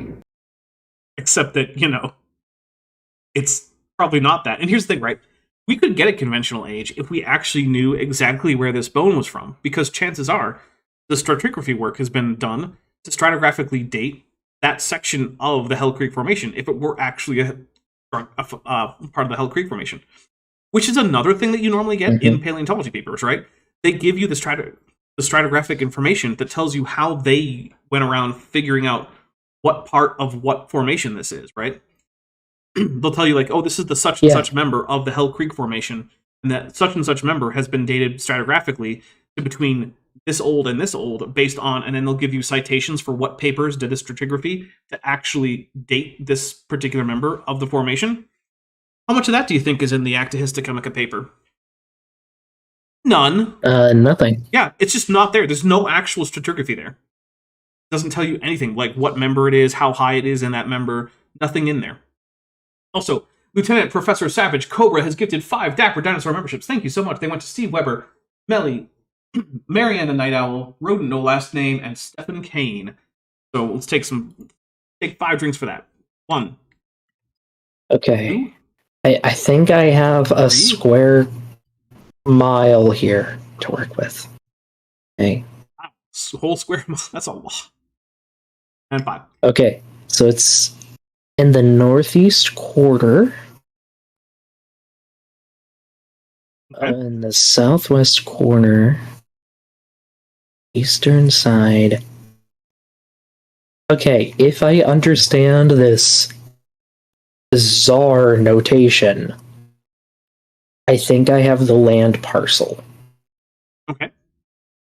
Can you compare that to a stratigraphy map to figure out what's known there? That is what I am doing. All right, I'm gonna hit play. Let me know if you have figured it out. And some tried to say, well, these osteocytes you're showing on YouTube, they're mineralized. They have petrified. They've absorbed calcite or silica and made them hard as rock. And that's why they're still surviving. They're not soft. So he, on YouTube, put one under the slides of the microscope and pushed on it. It is squished flat, and then it rebounded. So I'm not actually aware of anyone making this particular criticism of Mark Armitage, or this particular claim of his. I think what he was doing is he was preempting that. I don't know, though. But I'm not aware of... And, like, look, I keep tabs on most of the counter-creationism that happens on YouTube. So I might be wrong, but I don't remember anyone actually making this as, like, a claim in a YouTube video or something. But, hey, I could be wrong about that. And it really doesn't matter, because, like, it's fine to preempt arguments before they happen. It's a perfectly valid thing to do. So I can't blame Mark Armitage if that's all that happened. It was squishy. Not hard. So that put paid to that idea. Mm-hmm. So this kind of preservation is problematic, but for... You're not going to talk about the whole bison thing, huh? Okay. For who? What mechanism can account for this? Well, certainly not iron oxides. They did not find any significant iron in the matrix there. There's one of autolysis, which is another name for thermodynamic breakdown. It means automatic lysis or breakdown. Hydrolysis, breakdown by the hydrolytic effect of water. Freeze-thaw cycle, infiltration of plants, fungi, insects, microbes. That we found the DNA of over 35 microbes. So I found the location. Okay. Again, this is if I understand the notation. And? I need to see the image of the site again, the zoomed out image. Okay. Yep. So it looks like they're digging into a terrace there. Yeah. A terrace is the bank of a river. That should be in quaternary sediments. So that is alluvium of an alluvial terrace. Which they said it was alluvial. So is what you're finding quaternary alluvial sandstone as what's there? Yep. Oh my goodness. So it's a bison horn. That's pretty definitive. It's a bison horn. I'm taking a drink for this. This counts as a prediction. I'm just gonna go with that. Again, that is if I understand this whole thing correctly. Big if there, but yeah, it's basically quaternary river cutting through Hell Creek Formation hills. Nice. Yep. Insects, plants, mice, etc. Plus, it only carbon dated to 33,000 years. Dude, that's a problem. Yeah, that would track for a bison lattifrons. I can't with this. Plus, it only dated to the time that bison lattifrons was around. What the hell, dude?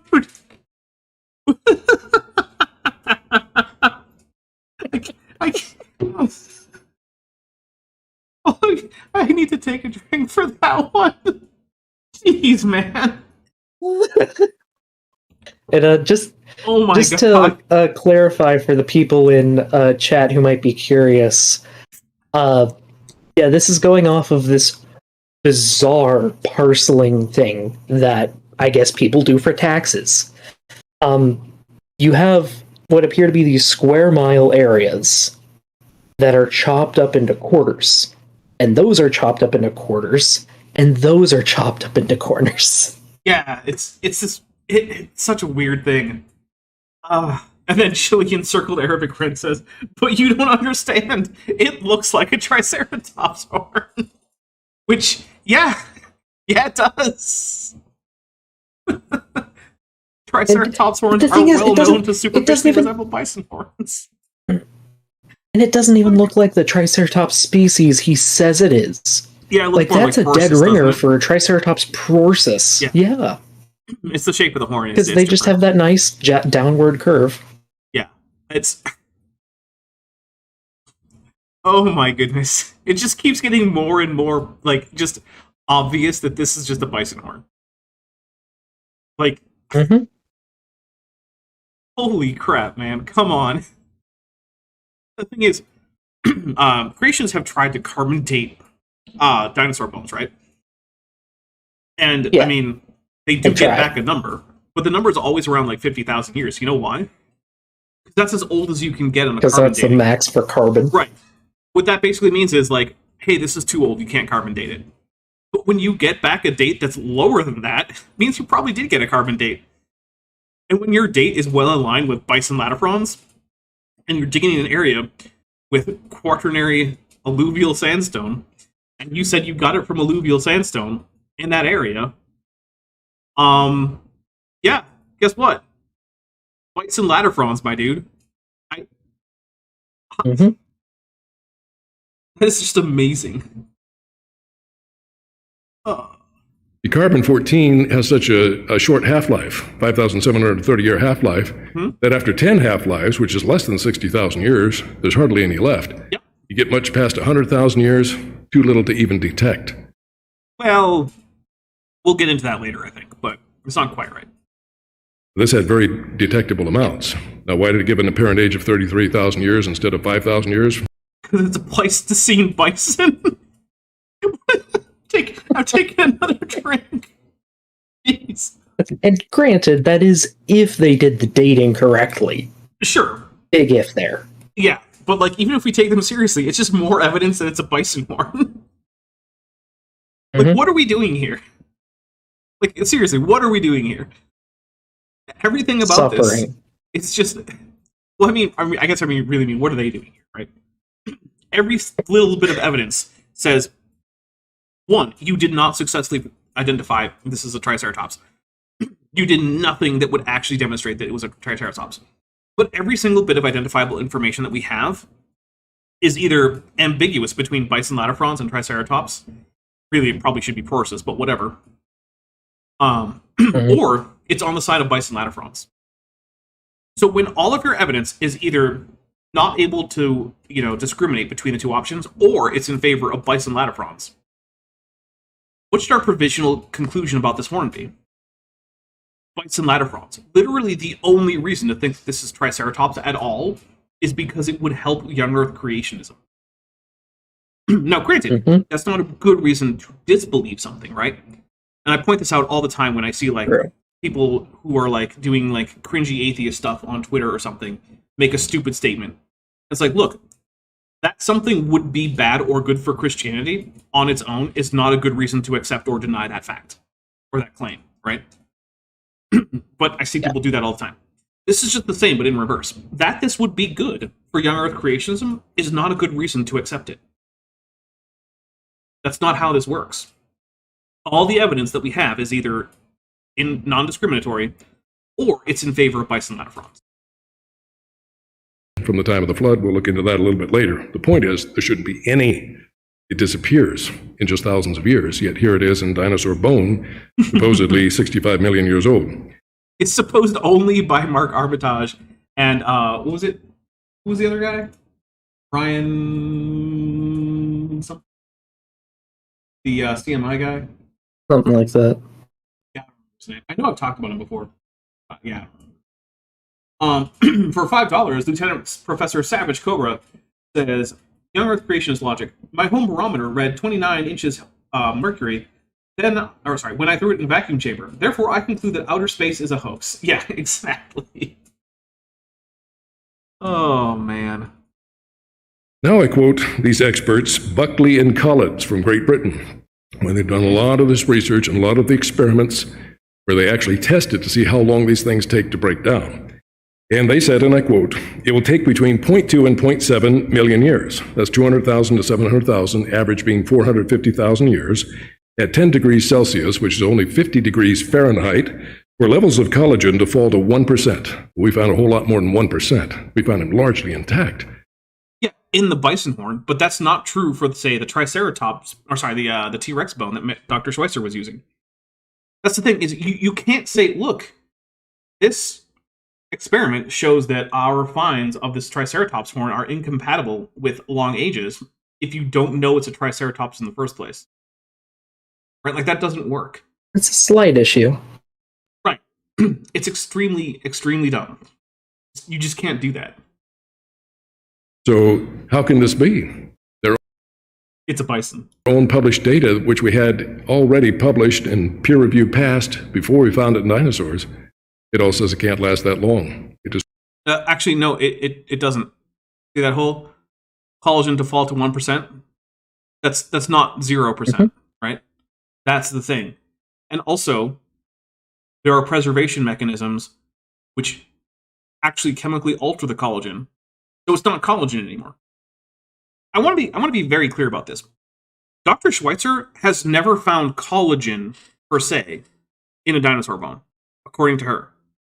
Ever. In the same way that she also hasn't actually found a dinosaur bone. Right? Because what was that T-Rex femur? It wasn't made of bone. It was permineralized. It was chemically not the bone that was originally grown within that T-Rex. The same, well, not the exact same, but similarly, the proteins that she found weren't actually proteins.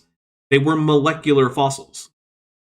So no matter how much you tell me that collagen can't last for 1 million years, I don't care, because she didn't actually find collagen. That's not what happened here. Destroys the idea that these bones are millions of years old.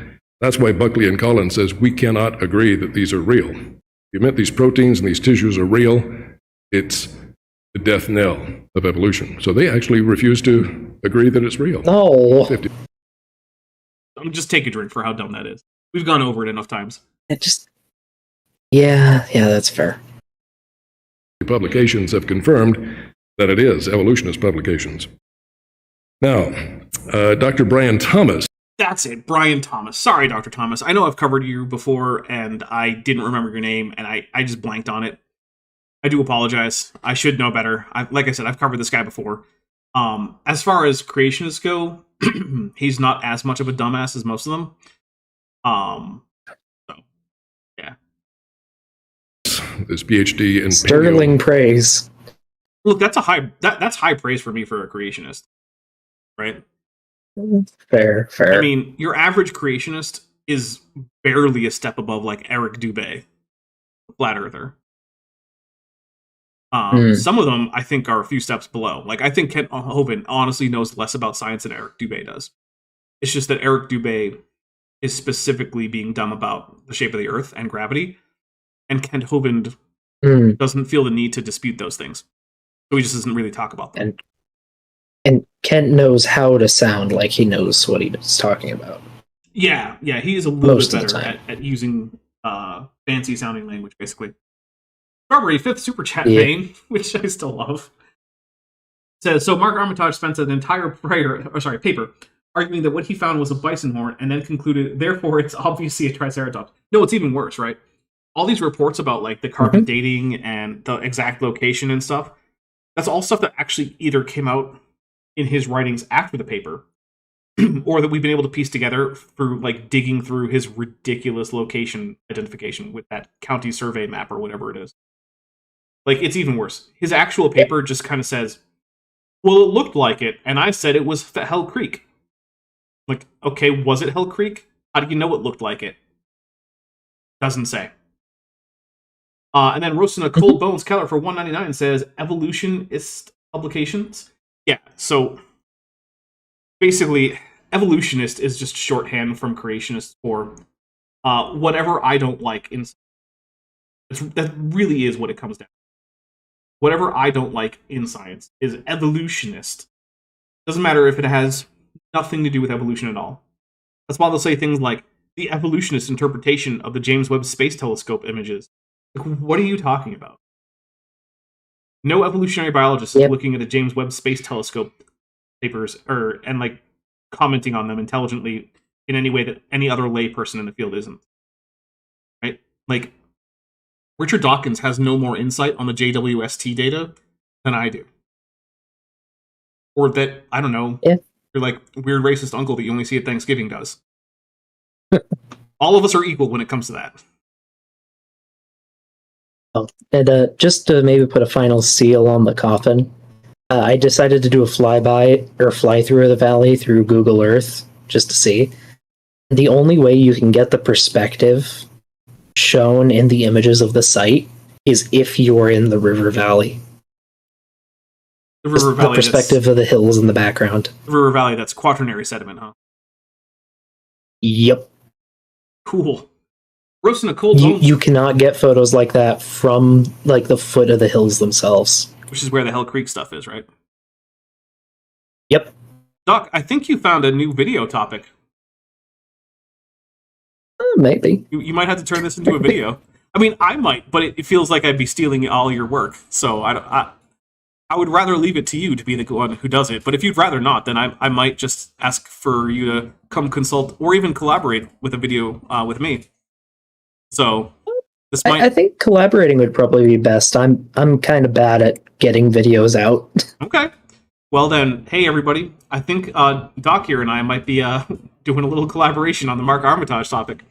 Roasting a Cold Bones Keller for $4.99 says, Eric Dubé holds a superset of Kent Hovind's beliefs. He's a young Earth creationist too and believes in mud floods. Mud floods. Not the mud. Oh, that reminds me. I found another video from Roger from Mugflood U that I might cover, where he's talking about his theory behind how chemistry works. And also in that video, he claims to have invented a perpetual motion machine. So, yeah. Sounds agonizing. Roger is such a crazy person. And I love how he's constantly bemoaning that no one in academia is taking him seriously. It's like, well, dude. Gee, I wonder why. You think the fact that when you blow up a JPEG, that the fact that there are JPEG compression artifacts that form little, like, 90-degree angle shapes is evidence that you're seeing subatomic particles at, like, the pixel level on your crappy phone camera? Of course no one is taking you seriously. Because you think you have a 6-pixel wide picture of a photon. How would that work?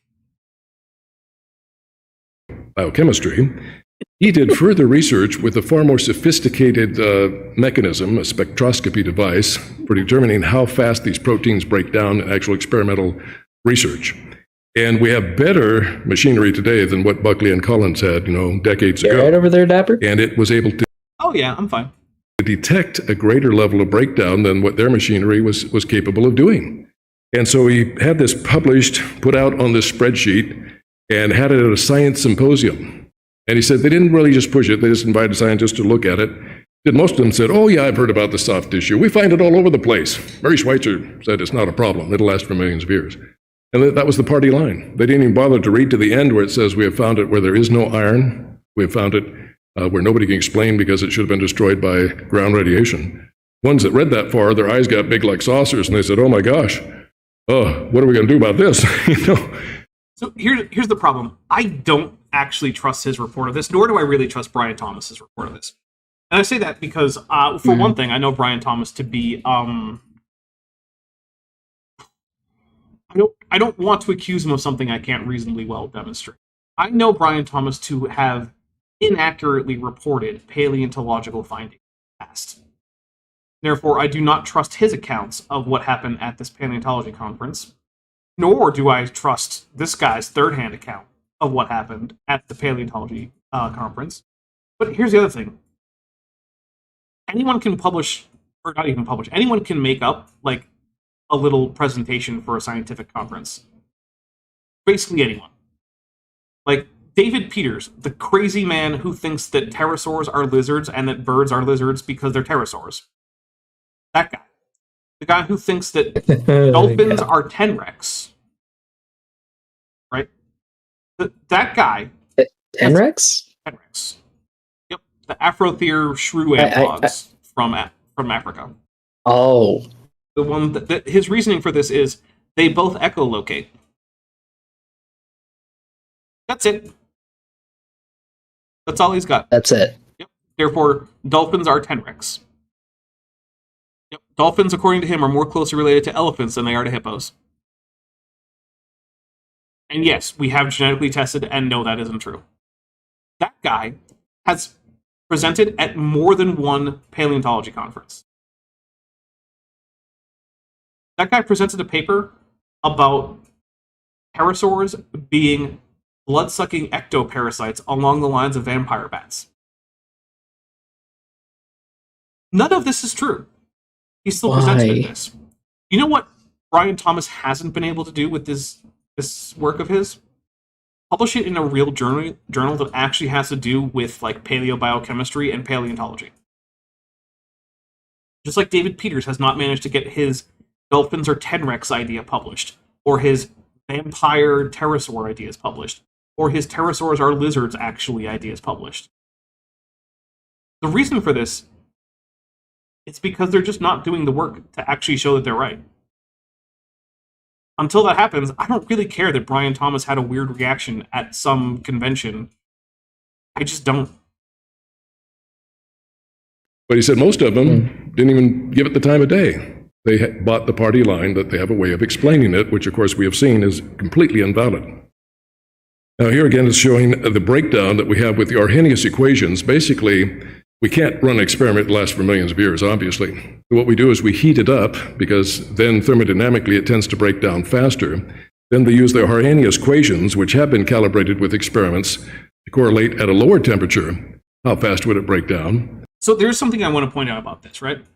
I'm going to take a quick drink because this guy really should be noting this.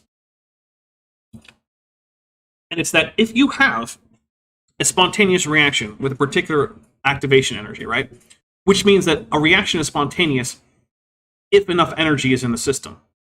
But if it's not enough energy in the system, then the reaction will not happen spontaneously. And then you heat something up. You can get reactions that might never occur if the sample had never been heated. So, while it is the case that heating something up can simulate additional time in terms of the decay of some chemical product, it tends to overestimate that in ways it's not always easy to check on, because you would have to know the actual activation energy for all the potential chemical interactions that would cause it to break down.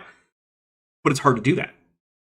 Which means, while you can say that something could last a certain amount of time if you heat it up and it continues to last, you can use that to say, well, I'm now simulating extra time.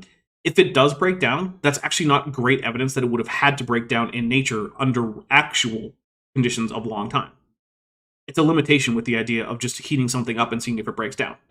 So basically, if you heat it up and it doesn't break down, great, that means it can last a very long time. If you heat it up and it doesn't break down, it does break down, it probably means that it can't last that long, but we don't know that for certain. Because that whole thermal history is not an exact analog for time, because of things like things that spontaneously break down, but only at high activation temperature. So there is a problem there. It is more complicated than this. Lord Crocosquirrel, who's been a member for 9 months, says, very, very late. Sorry, but AIG's a bag of dicks. That said, Mothra is still the best kaiju, much better than Gojira or the disturbing pelagic tuna kit. Thank you very much. We'll take a drink for that.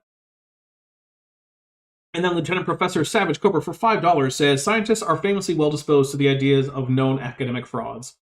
Yes. Yeah, and there's another problem, right? I mean, creationists are demonstrable academic frauds. Now, I don't mean that in like the criminal way, right? Because like criminal fraud is not the same thing as academic fraud. But yeah, they are pretty well known to be academic fraud. And then you extrapolate into the future, and it always shows. Will break down with just in hundreds of thousands of years. What he detected was it's breaking down twice as fast as Buckley and Collins had ever documented before, with the most up-to-date machinery that we have. That sounds immediately suspicious to me. When you report a chemical reaction at twice the rate that anyone else has ever found it at, I feel like just the fact that your laboratory apparatus were more advanced doesn't really cover that. Because that's an unusual outlier, right? Double the normal breakdown rate that's found by other scientists who've done similar experiments. That immediately makes me suspicious. That makes me want to see other people reproduce these results. Fournier Transform Infrared Spectroscopy Device, FTIR is the acronym for it, and it's... I'm sorry, look, you should never give your device a name that comes down to FTIR. That's always a bad idea. Don't do that. Has nothing to do with the science. It's like a pro tip for an optics thing. Never name anything you're doing F-tier unless you want people to be suspicious of it and think it's crap. Just putting that out there. State of the art. So and it shows. I could be mistaken, but I think I might have tracked down the rough location of the site. Nice. Let me just type down the coordinates. Okay. That is doing it, breaking down twice as fast as they were able to detect before. So instead of 450,000 for collagen, only 225,000 years. That's the toughest one. The other ones break down at least 3 times faster. Big, big, big problem. Now, Dr. Kevin Anderson, in his book, Echoes of the Jurassic, he gives some very definitive, cogent quotes here that I would concur with. He says, plus, any documented examples of preserved tissue and proteins come from fossils in virtually bloodless settings. What does that mean? The preservation of dinosaur and reptile skin, preservation of a chitin protein complex in a beard worm, by the way, that's from the Cambrian age, over 500 million years old, over 500 million years, and a sponge, and preservation of protein derivatives in a consortium of algae were certainly not a result of bloodbaths. So they're not iron from blood, there's not iron from the environment. that soak the biomaterial in hemoglobin. Okay, but again, that's not the only way to preserve these things. Also, that's a whole bunch of stuff that is some of the toughest proteins in the world, and they were still found broken down. So I don't know what the point is there. Liz D for $5 says, if there was a Fallout vault full of nothing but young Earth creationist scientists, what do you think would happen to it? And AIG is a bag of Kent Hovens. We'll take a drink for that. Thank you. Right. Yeah, that's a good question. I don't know. Because, I mean, young Earth creations can manage to grow crops. I think they probably actually end up being more or less okay. Unless it was one of those weird experiment vaults, in which case, yeah, no, they'd be screwed. But that's also true for most everyone. Because, see, the thing is, like, look, just being a young Earther on its own is probably not going to be a big problem for your life, right? It's the things that come with young Earth, like other pseudoscientific beliefs, pseudo-medical woo. Well, actually, there's a good point, right? If the young Earth creationism actually lends itself to medical nonsense, which we know it does in real life, then it might be a problem for them sustaining a population medically, because they might buy into nonsense like homeopathy or crystal healing. Well, probably not crystal healing, because that's seen as too new agey and wing or something for most young Earth creationists. But like homeopathy or like juice cleanses or something like that. Certainly anti-vaccine stuff. So yeah, they might actually just all die in a few generations from like otherwise easily preventable or treatable medical problems. So that, I think, might be what happens because of not the young Earth creationist beliefs per se, but because of the attendant beliefs to do with things like pseudo-medicine. So yeah, that's my answer there. I think that's what would happen. He says many of these dinosaur proteins, for example, hemoglobin, myosin, actin. So I think I did find it. I sent you the coordinates. I also posted them in the chat in case anyone wants to see. Nice. We'll have to just pop that into Google Earth. Should go right to the site. And there's a hill to the west that's in the background of an image from the site. So there we go. Nice.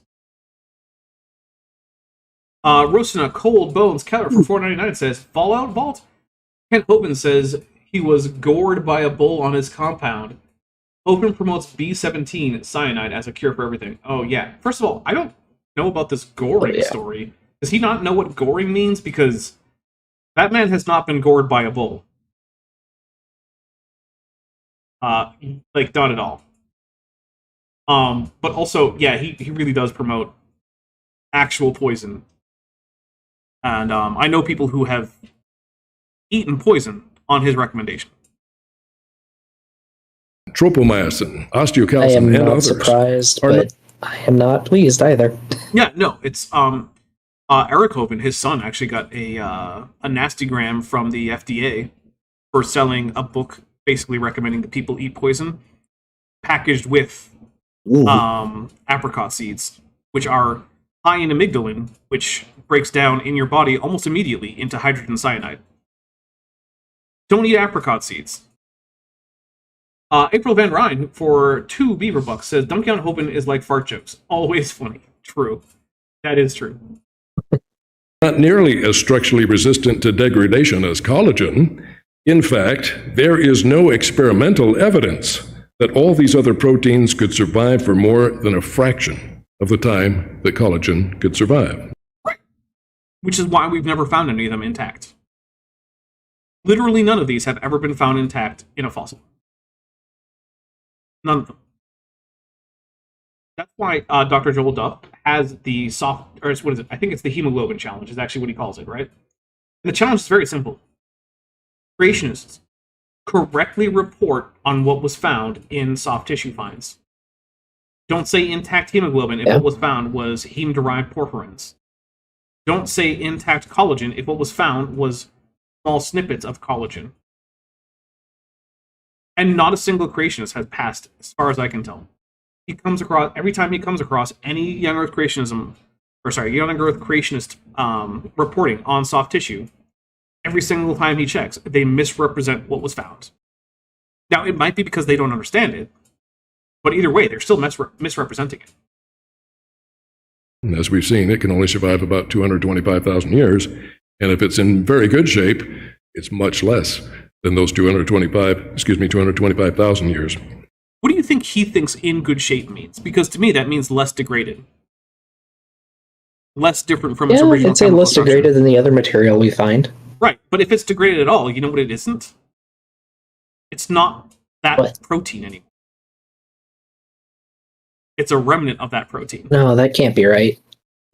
Yeah, I guess not. What Are, was I are talking you about? saying it's a fossil of the protein? Yeah, actually, that is exactly what That I'm can't saying. happen. No, impossible. Okay. Then he says in the book Dinosaur Blood and the Age of the Earth, page 34, by Fazil Rana, that fellow who was a biochemist with Right, the old Earth creationist. the so-called Reasons to Believe ministries, he says he mentions the ravaging effects of ground radiation and even cites my challenge that no preservation model can counter the effects of radiation exposure over the course of millions of years.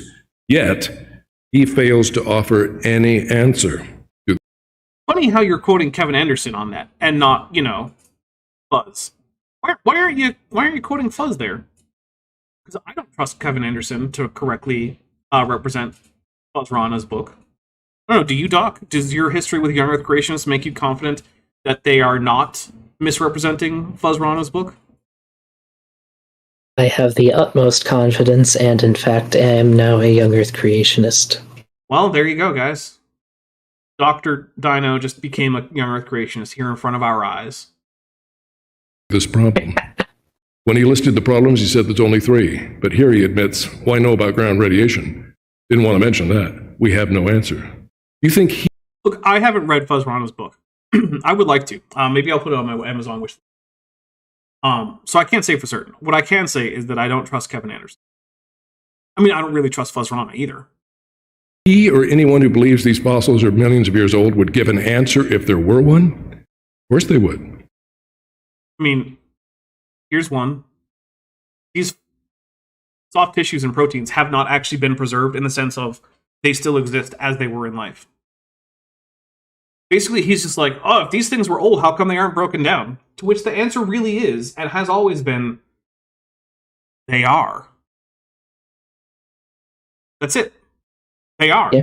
They're broken down into very stable forms. And once you're in a very stable molecule, you tend not to break down any further. But nobody even has a theoretical way of getting out of this conundrum.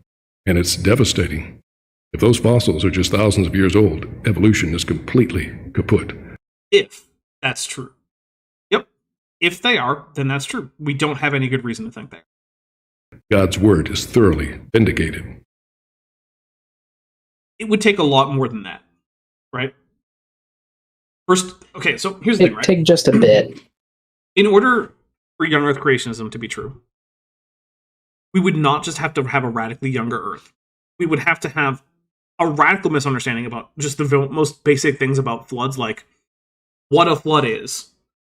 Because if there really was a worldwide flood, then what a flood isn't is a bunch of water where it normally isn't over the short term. It must be something else, because what we don't see is anything that we would expect if that's what a flood was. We would have to be radically wrong about almost everything if young Earth creationism. It wouldn't just be, well, like, how old are the fossils? We would have to be radically wrong about what radioactivity even is, what nuclear reactions are. We would have to be wrong about virtually everything. What the speed of light is, what the inverse square law is, where it applies, where it doesn't. We would have to be wrong about almost everything. Right? Regardless You of how gotta old these bones are. completely rewrite physics, biology, geology, thermodynamics, everything.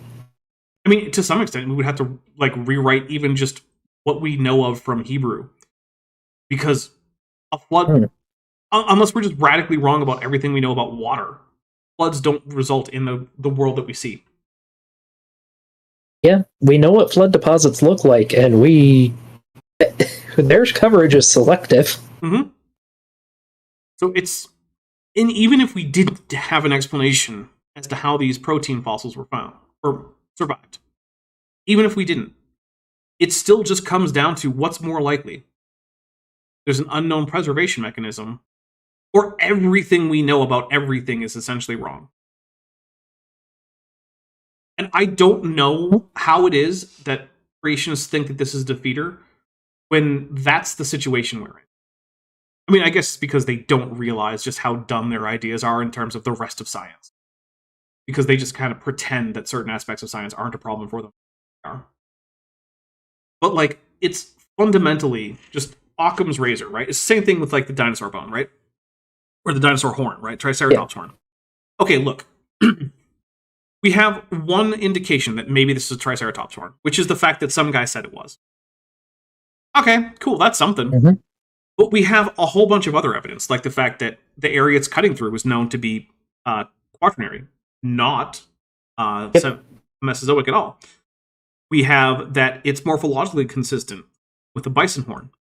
We have that it carbon dated to a date that's consistent with a bison horn. We have the fact that bison or Triceratops horns have been mistaken for bison horns before. That's a thing that has happened in the past with professionals. Professional paleontologists have made this mistake before. So we add all this together. Dapper, really quick. I think it's less important that we got a carbon date from it, and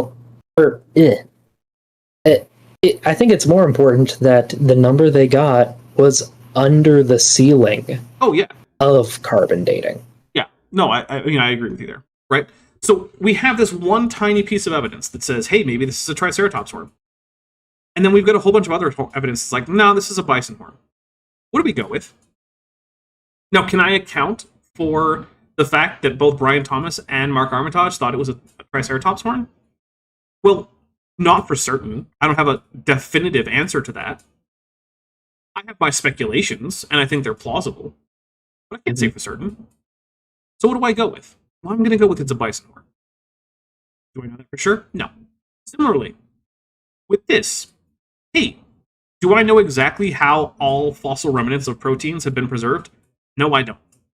Are there some instances of them that I think might currently be unexplained? Yeah, probably. Okay. All the rest of the evidence indicates that these fossils are in fact old, so is the Earth. Evolution is true. Universal common ancestry is true. The Big Bang is real. Things really are as far away as science seems to think they are in terms of cosmic distances. And so I reject young Earth creationism, regardless of the fact that there may or may not be some unexplained soft tissue remains in some fossils. And I'll admit, if there are areas where the preservation isn't well explained, yeah, it's a problem. But it's not even close to enough of a problem to overturn all of science. Science is full of unknowns.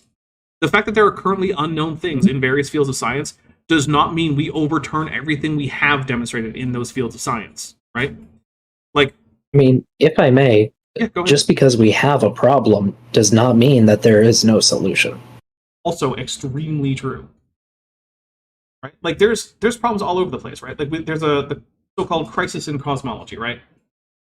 Where different estimates of the age of the Earth have discordant answers, right? Some of them say it's 13.8, some of them say it's a bit older. What do we do with that? I don't know. I don't know what to do with that. But I do know that what we don't do is then say that because there's a current problem in different ways to estimate the age of the universe, that we just say maybe it was 6,000 years old. That's not what we do. It's not a reasonable thing to do. We got a couple super chats. Strawberry 5th super chat vein for $5 says, why are young Earth creationists so convinced that challenging one tiny aspect of evolutionary theory will collapse the whole thing? Are young Earth creationists just really bad at Django? Sorry, I was really bad at Django. So I think part of it is desperation, right? They have to grasp at something. And this comes up a lot in different kinds of apologetics, right? A lot of apologists aren't really interested in a real answer. They're just interested in making their preferred answer seem not impossible. That's why you get ridiculous things like you'll get these harmonizations of different parts of the Bible that don't really make sense if you think about it. And you'll say like, "Oh, hey, did Judas die by having his stomach burst open, or by hanging?" And then they'll come up with maybe he hanged himself, and then someone came and cut him down, and then he fell, and then he burst open. and this one gospel didn't actually tell you how he died, it just tell you what happened after he was cut down from the tree he was hanging on, even though it didn't say that he was ever hanging, and it doesn't mention anyone coming to come down. But maybe that's how we harmonize. It's like, no, it's just a contradiction, right? You don't have to care that much about the contradiction. Yeah. You could just say, yeah, these two don't quite agree. Or like, who bought the field? One gospel says that Judas bought the field. Another one says that the priests at the temple bought the field, but in his name, with the money that they gave him, which doesn't make a whole lot of sense. Because normally, if you're in a criminal conspiracy to murder someone, and then the person that you paid to basically be your hitman gives you the money back, you don't then just go buy real estate and put his name on the deed. Like, why would you do that? And also, even if you did, it doesn't mean that he bought the field. Like, that's not how I would describe that, even if it were true. So yeah, it's just a little bit of a contradiction. It's fine. But what do a lot of apologists tend to do? And I'm not going to say all of them, because I haven't read everything from all apologists. But they tend to come up with these absurd, like, accommodations for this. And I think it's the same thing, right? They just want that tiniest little sliver of a reason that they're following can say, well, the thing I believe is technically possible, maybe, if this guy's right. And I want to believe that it's technically possible, because I already believe it's true. So all I need is just this tiniest little sliver of, like, I guess technically this could be possible. And even if it's not actually technically possible, like, I would say arguably it's not physically possible for the Earth to be 6,000 years old. Mm-hmm. Even if it's not, as long as you can gin up that tiniest little bit of, in the minds of just your followers, that I guess it's not impossible. That's all you need. And I think that's why they do it. Now, again, not a psychologist. So take all of my assessment of their psychology with a gigantic truckload of salt. Maybe that fancy Himalayan pink salt. Again, he says other studies also challenge the iron model. Well, actually, question: do you know why it's pink? Yeah, it's fossilized algae. That's really cool. It is really, really cool. Also, it's an evaporite deposit, which, also, kind of puts the whole flood model right out. Yeah, it's a little bit of an issue. It's a really big issue. It's a much bigger issue than finding some, like, porphyrins in a dinosaur fossil are. Paleontologist Derek Briggs, who I believe is an evolutionist, cites results of a study where the addition of iron did not slow the decay of shrimp. So it should work across the board, didn't work here. Why should it work across the board? I mean, I would expect... And also, we're talking about it being a preservative for a specific... Oh, you first. I was going to say, I would expect that under different conditions, different chemicals from different organisms could react differently to the presence of iron. Yeah, like, we're proposing the iron cross-linking just for collagen, right? I think so, but I'm not positive. Like, I'd be curious how the would there be collagen in shrimp, actually? I don't know.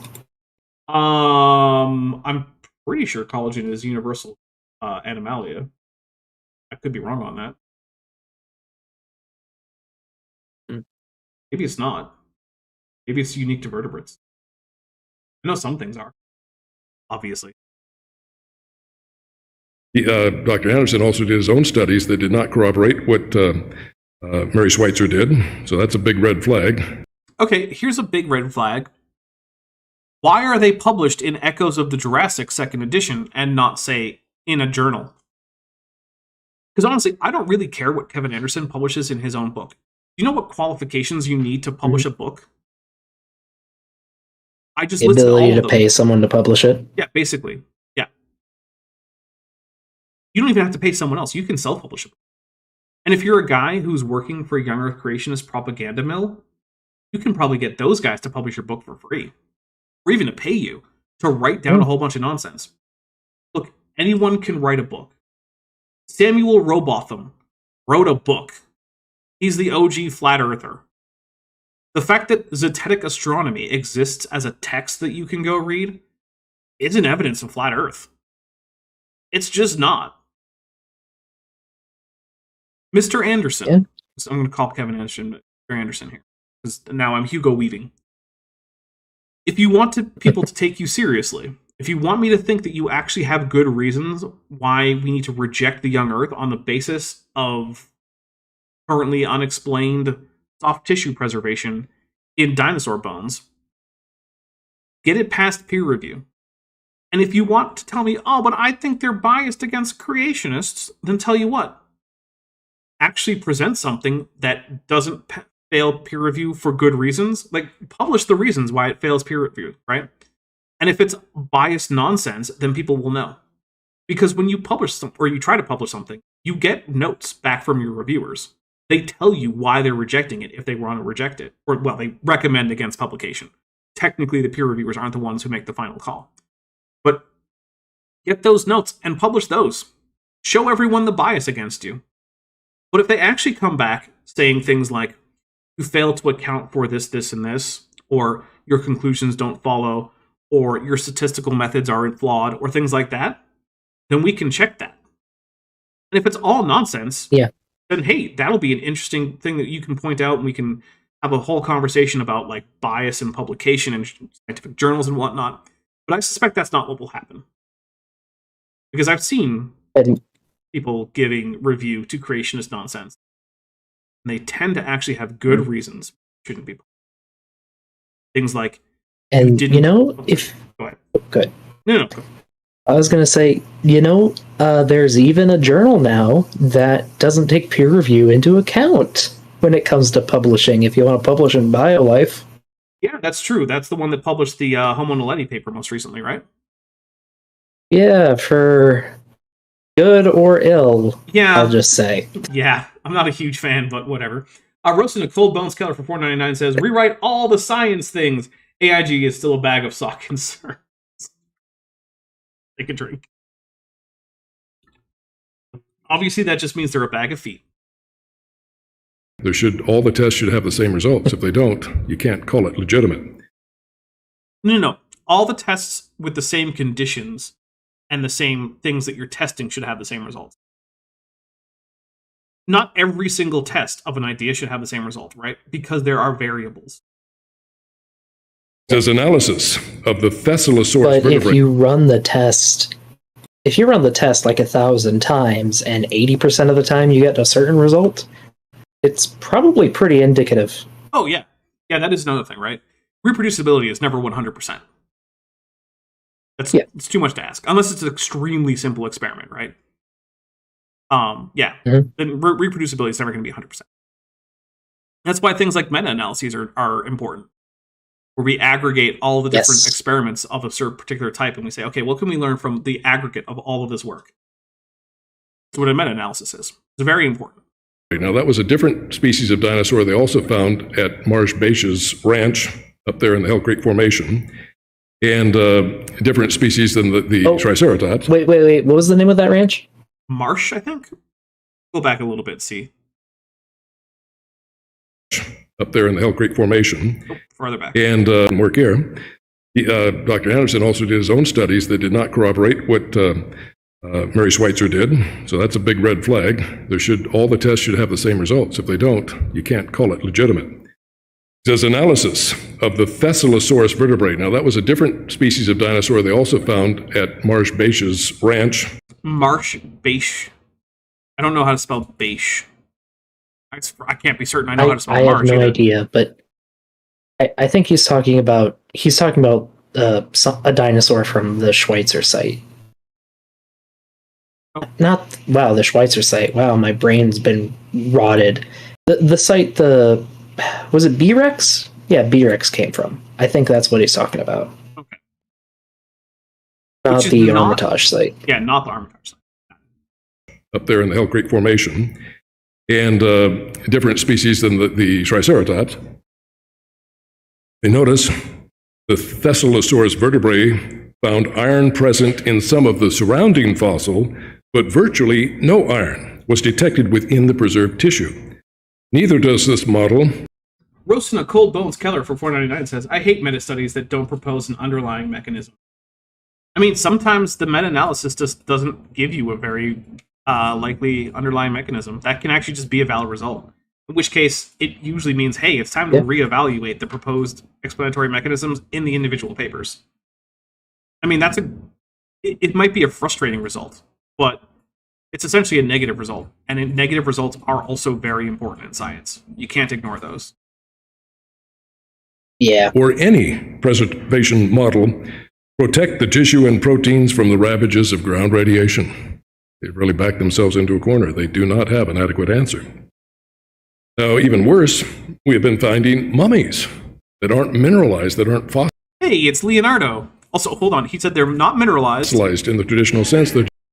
Oh, wow. Let's take a drink for that. Yeah, that's just wrong. Yeah, Leonardo is in fact permineralized. It's just unusual in that the soft tissue is also permineralized. This is this is not preserved soft tissue in the sense that it's still chemically the soft tissue. That's rock. It's rock replacing tissue that doesn't normally get permineralized. I'll grant you that. So, you know what? That's stupid enough. I'm going to take a second. I can't with that. Look at this unpermineralized Leonardo. Like, no.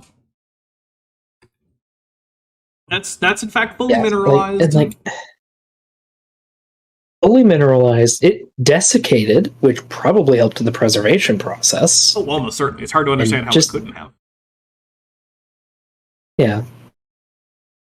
Yeah, that's by the way, have you seen Leonardo or any of the other ornithischian mummies? Because apparently they're surprisingly common for ornithopods. I mean, I haven't seen them in person. I've seen Leonardo. He's a handsome boy. I bet. I mean, I'd like to see them in person, but I don't often get to travel. So that's fair. Yeah, and when I do, I try not to go too far. In part because I mean, it's important that I get back and do stuff for you guys, and also because it's much more expensive. I think the last trip I took was to LA. Yeah, it's the last time I traveled. I did go to the LA County Museum of Natural History. That was pretty cool. Although they did not have any ornithopod mummies or any other dinosaur mummies. Just dried out and let's see. James Duncan says Armitage's site is Beisch's Dinosaur Digs LLC.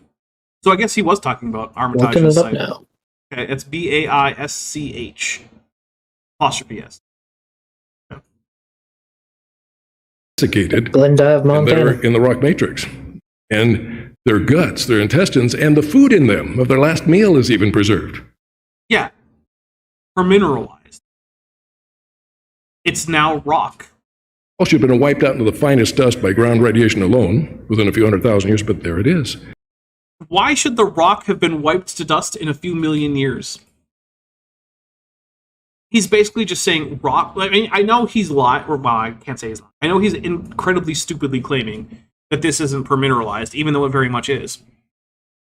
But if we take this seriously, that radiation should have destroyed these fossils, that just means that rock shouldn't last for more than 1 million years because the radiation destroys the rock. Sorry, but rocks aren't destroyed by radiation normally. I suppose if it was enough radiation to melt the rock, then maybe then, but it's normally not. Skin, the proteins intact. Nope, none of that's true. I don't know of any proteins recovered from Leonardo, and the skin is not intact. It's permineralized. Taking another drink. We can tell, for example, this ate a last meal of pine needles, flowering plants, ferns, algae, and bushes. Yeah, we can, because of permineralized gut content. Yeah. Van Dalen in 1988, member who's been a member for 43 months, my goodness, says, did you try to eat any of these fossils when they were alive that he is showing back in your younger days? I don't know, right? Because if something got away from me and I wasn't able to eat it back in the Jurassic, I didn't have a tracking device on. I couldn't track it down to see if it turned into a fossil later. So, I mean, Leonardo, no, because, it's not from back in the Jurassic period. But, generally, I can't tell. Identify what it ate. After, was it even there to begin years? with? A little hard to believe. Roasting a Cold Bones Keller for 199 says, polonium halos are destroyed rock. I mean, I guess you could make that argument. It's not what I would call them, but like I can see what you mean. Yeah. The most amazing find was up in Alberta, Canada. Canada unveils a dinosaur mummy found with skin and gut contents intact. What do we mean by intact? We mean unpermineralized, or do we just mean not broken away or damaged mechanically? We mean the second. This is a fully permineralized fossil. There is no original skin there. It's all been permineralized. It's intact, the same way that you say a dinosaur skeleton is, quote, or say dinosaur bone is intact, quotations, if it hasn't been broken or trampled or eroded away.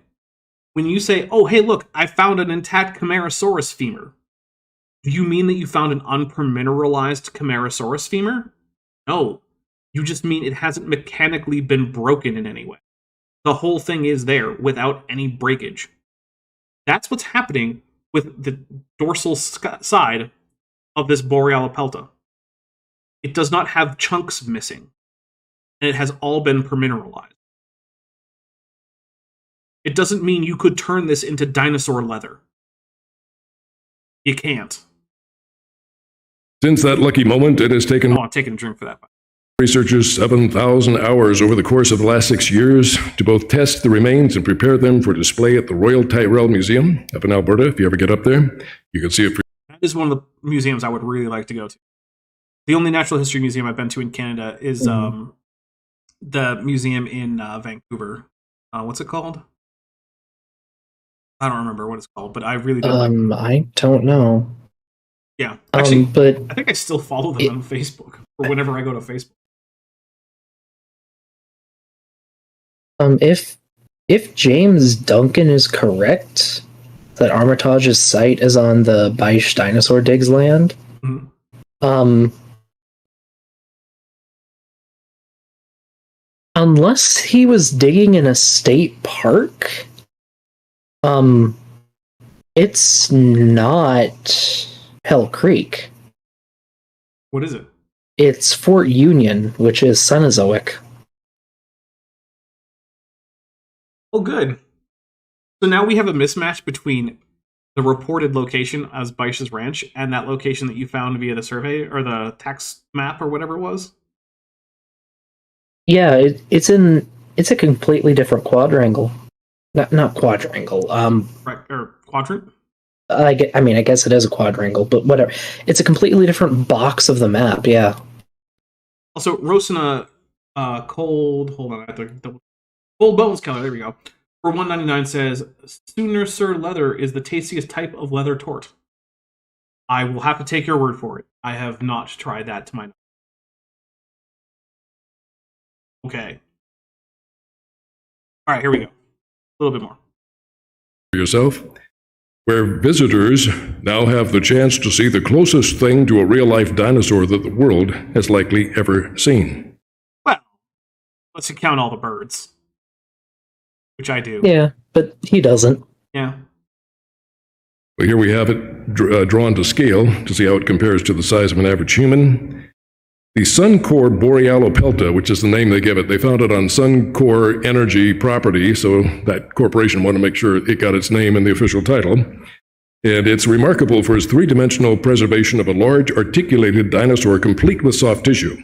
While many small dinosaurs have been preserved with traces of soft tissues and skin, notice the admission, many. Yeah. Yeah? Because it's not a secret. No one's embarrassed by this. Well, it's no big deal. We find it all over the place. Yeah, These are usually flattened and compressed during fossilization. Similar-looking hadrosaurid, which means duck-billed dinosaur mummies, have a shriveled, desiccated appearance due to their partial mummification prior to fossilization. The Suncor specimen, however, appears to have sunk upside down onto the seafloor shortly after its death. Yeah, during the flood. And so the No, not during the flood, because what it was found in wasn't a flood deposit. Look, geologists know what flood deposits look like. And you can't just claim that something's a flood deposit without actually showing that it is one. Just because something is Mesozoic. And it should be pretty easy to show. Yeah. That something is Mesozoic isn't evidence that it's a flood. Now, I know that young Earth creationists, basically all of them, think that the entirety of the Mesozoic is flood deposit. But you actually have to do something to show that, because virtually none of it is actually stuff that we know can be laid down by a flood. So, yeah. Part that sank and got buried in the mud was preserved. Its feet sticking up probably got eaten up by scavengers, fish, all kinds of things. But the part that got partially buried before more flood sediments buried it completely, it is intact. Okay? The result is a specimen that preserves the animal almost as it would have looked in life without flattening or shriveling. What does it look like? There it is. Now, this thing is supposed to be 100. I want to point something out. We have preserved melanosomes from this fossil, right? We know roughly what color it was. Which fossil is it? This Borealopelta. Oh, yes. Yes, we do. And we know that it was a sort of a ruddy, rusty color, right? Because we have the melanosomes to tell us that. Yeah. If this is intact soft tissue, why isn't it red? Why is it black? Just wondering. If it's preserved soft tissue, weird. Why are there brittle stress fractures all across it?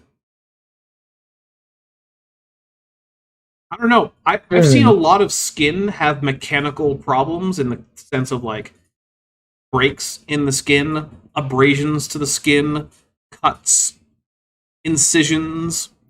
You know what skin tends not to do? Is brittle fracture. In fact, I only know of one way to get skin to brittle fracture, and it's basically liquid nitrogen. Even in the freezer, you're not going to get skin to brittle fracture.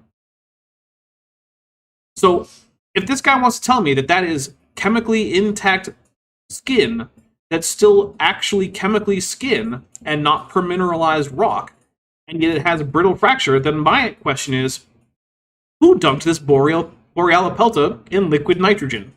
Because that's a weird thing to do. And was it a creationist? Right? Oh, jeez. 110 million years old. After just several 100,000 years, it would be nothing but the finest dust. I mean, it's actually rock, so there you go. Rock can last 10 million years unless you think you have some reason why it can't. Or, well, tens of millions of years, I should say. At the nanometric scale.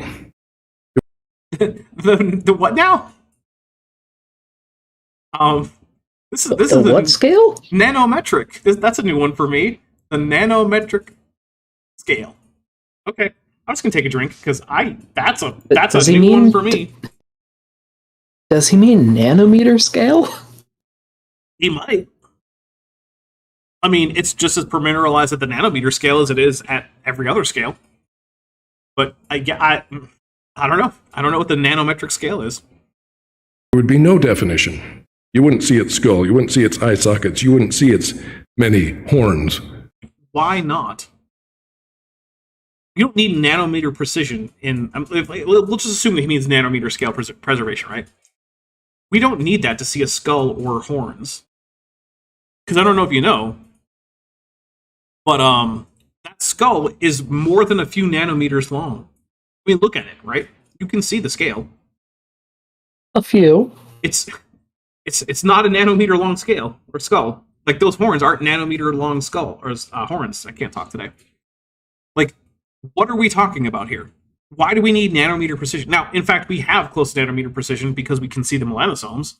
So, I mean, it does, in fact, have this level of preservation because permineralization can have nanometer level detail.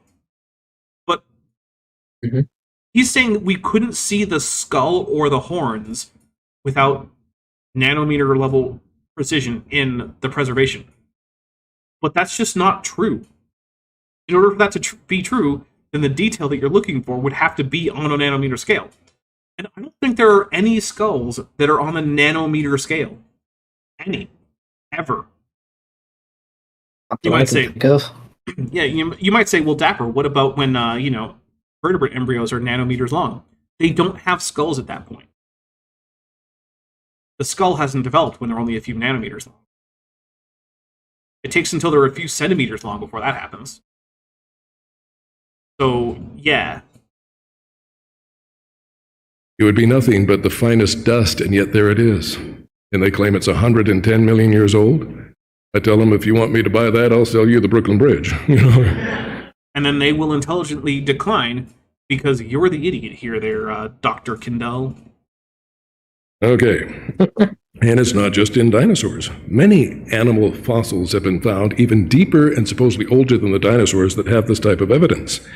For example, not just dinosaurs, but marine reptiles, pterodactyls, birds, insects, lizards, frogs, salamanders, mammals, squid, fish. I was going to take a drink for him saying pterodactyls rather than pterosaurs.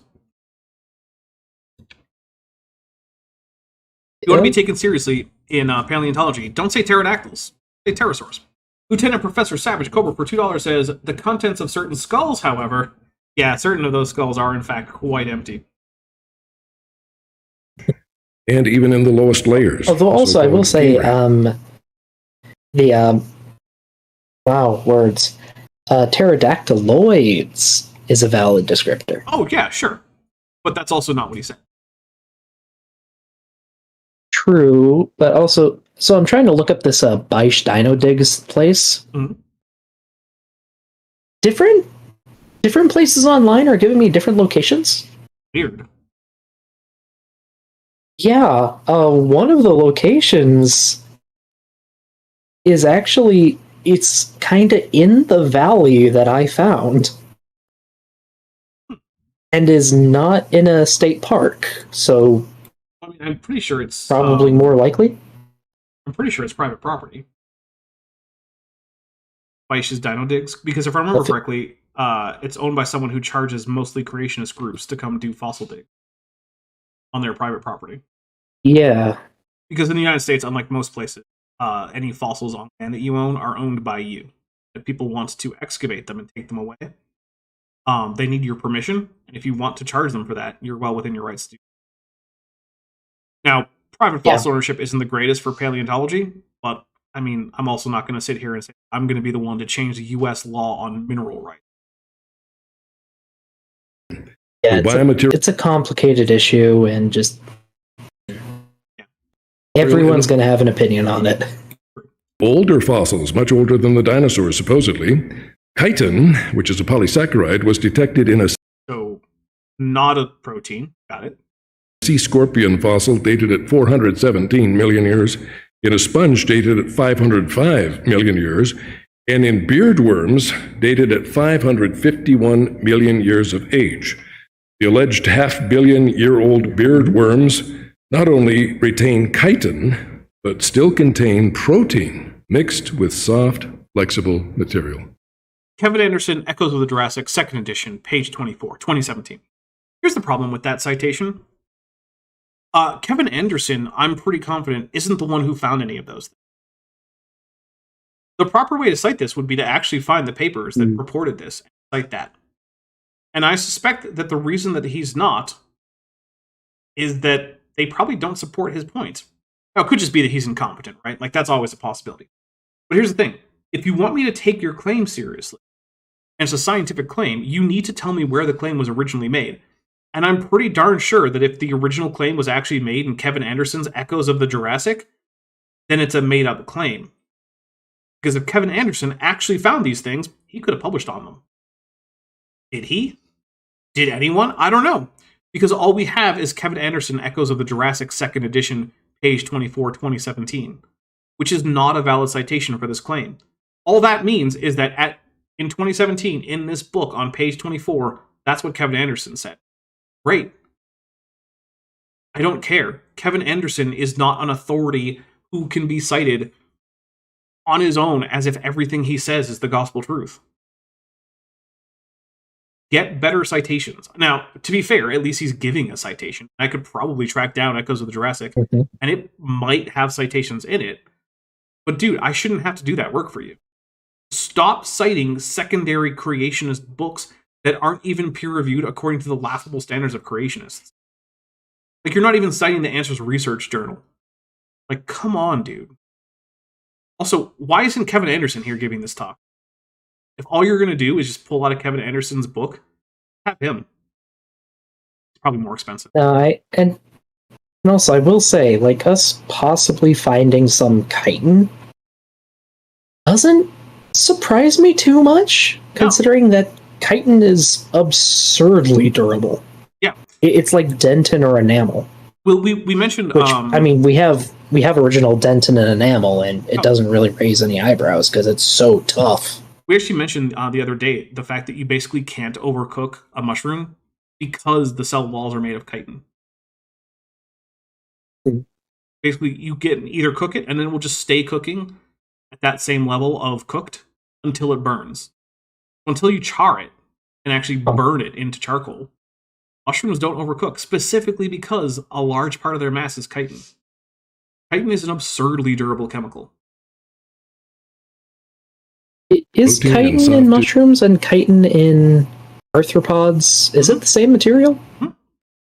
Yep. Okay. And do any vertebrates have chitin? Not that I'm aware of. But yeah, chitin forms the cell walls of fungal cells. Tissue more than 500 million years old? You gotta be pulling my leg. No way in the world they can explain how anything could survive radiation bombardment in the ground for that long. Yes, we can. It shouldn't last more than a few 100,000 years, and when it's in good shape, much less than a few 100,000 years in the biblical timescale. No. Source? Yeah, that radiation doesn't just destroy everything immediately. Even heavy radiation flux doesn't destroy everything immediately. Different substances decay at different rates under different radiation fluxes. And like we said, chitin is one of the most durable biomolecules that exists. Yeah. Crypto457 says in so different areas of the Earth's Crypto457 says every area of the Earth's. Oh, we did it again. You go. Crypto457 says so mushrooms will evolve into crabs? Yes, that's definitely what's going to happen. Yes. Shit, what was I going to say? I don't know. Shoot, what was I going to say? It's okay. You can say shit every once in a while. So they have offered nothing but failed explanations. For example, their contamination theory has collapsed. Their bacteria... It hasn't. It just doesn't explain all known instances of soft tissue preservation. Bacterial films hypothesis has foundered. Oh, he's just going to go with a whole bunch of synonyms. Fun. Oops. Back up here. There we go. Get the right thing here. Right. You broke the rhythm, dude. Their toast theory is toast. So that was the idea that Maillard reactions was actually causing the preservation, and I have not actually seen that put forth as a very serious explanation. But okay. I've never heard of it before. Yeah, I'm not going to say that it was never put forth in anything, but like I had never heard of it until this guy, so like I don't think that was ever a seriously considered option for the preservation here. And their iron from blood hypothesis has bled out. No, it hasn't. We're going to take a drink and talk about that for a second. Oh boy. At best, what has happened is the iron from blood hypothesis may have been shown to not work in all cases. Okay. That doesn't mean it doesn't work in the cases where it does in fact work. And it does in fact work in some cases. Yeah, Cognitive Trifurcation says, I believe you mean Maillard reactions. Yeah, he did say Maillard reactions when he was talking about it. That was always fun. Because we find it without any blood or iron from the environment. Okay, look, let's say that I have a hypothesis about how the baseball ended up in my attic. And it's that some kids were playing baseball on the street, and one of them hit the ball and went through the window into my attic.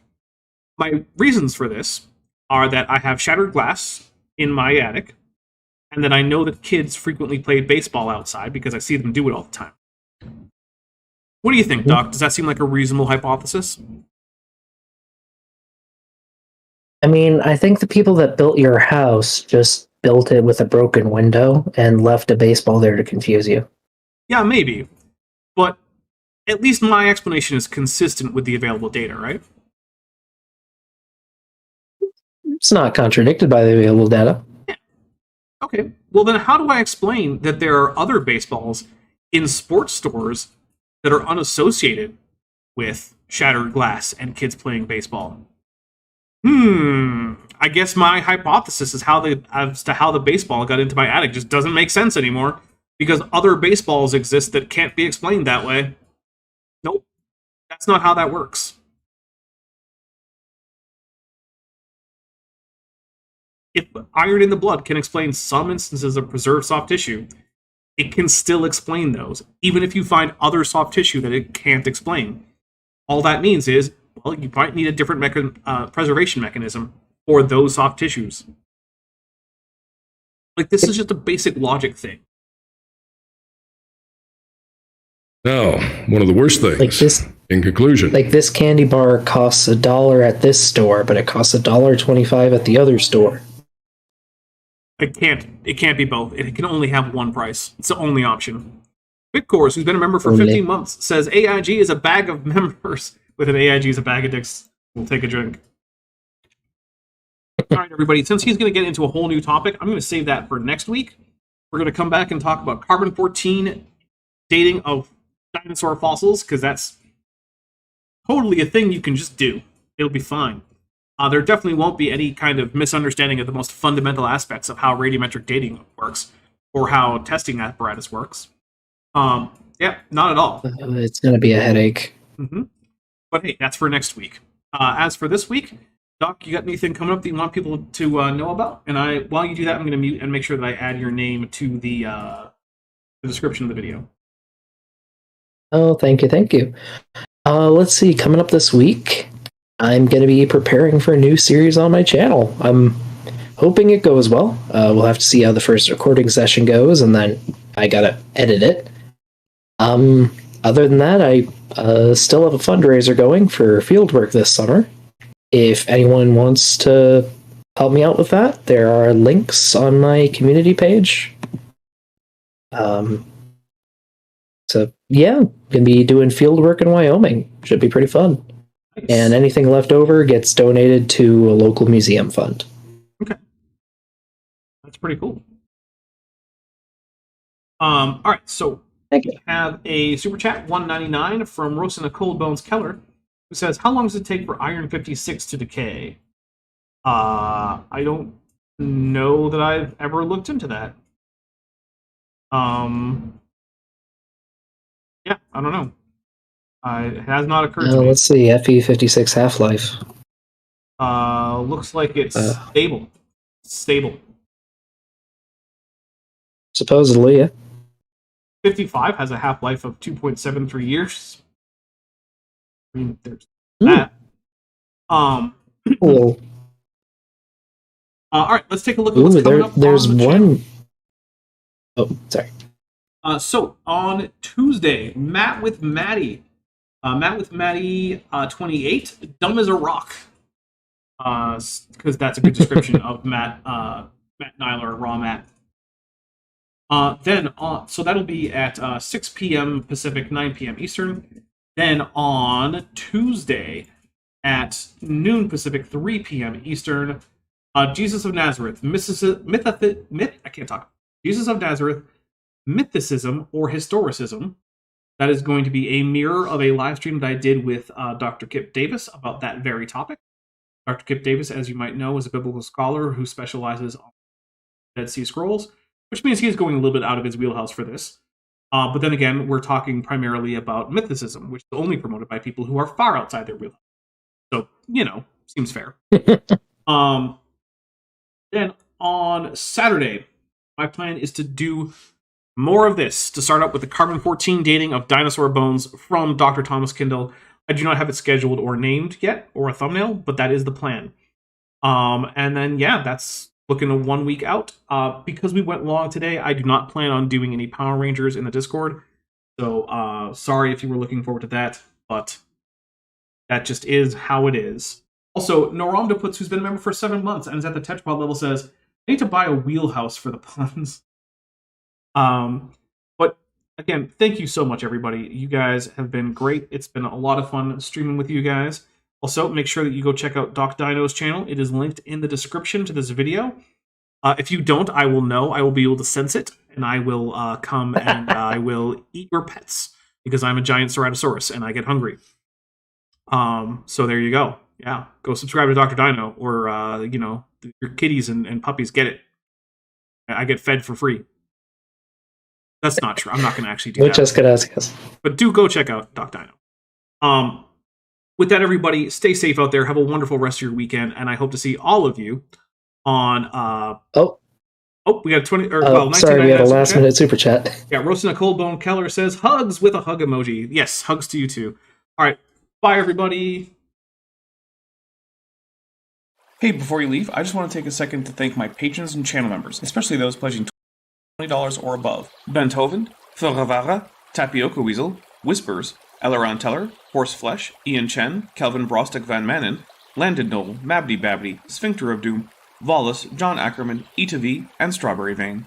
It's because of my channel members and patrons whom you're seeing on screen that this channel can stay afloat. Without you, it would all shut down. If you want to join the team, there's a link to join the channel below this video, and there's a link to join the Patreon in the description. On the Patreon, you can get a 10% discount for pledging annually, and either way, you get early access to virtually all of my scripted videos, often 3 to 5 months before they come out for the general public. Thanks for watching.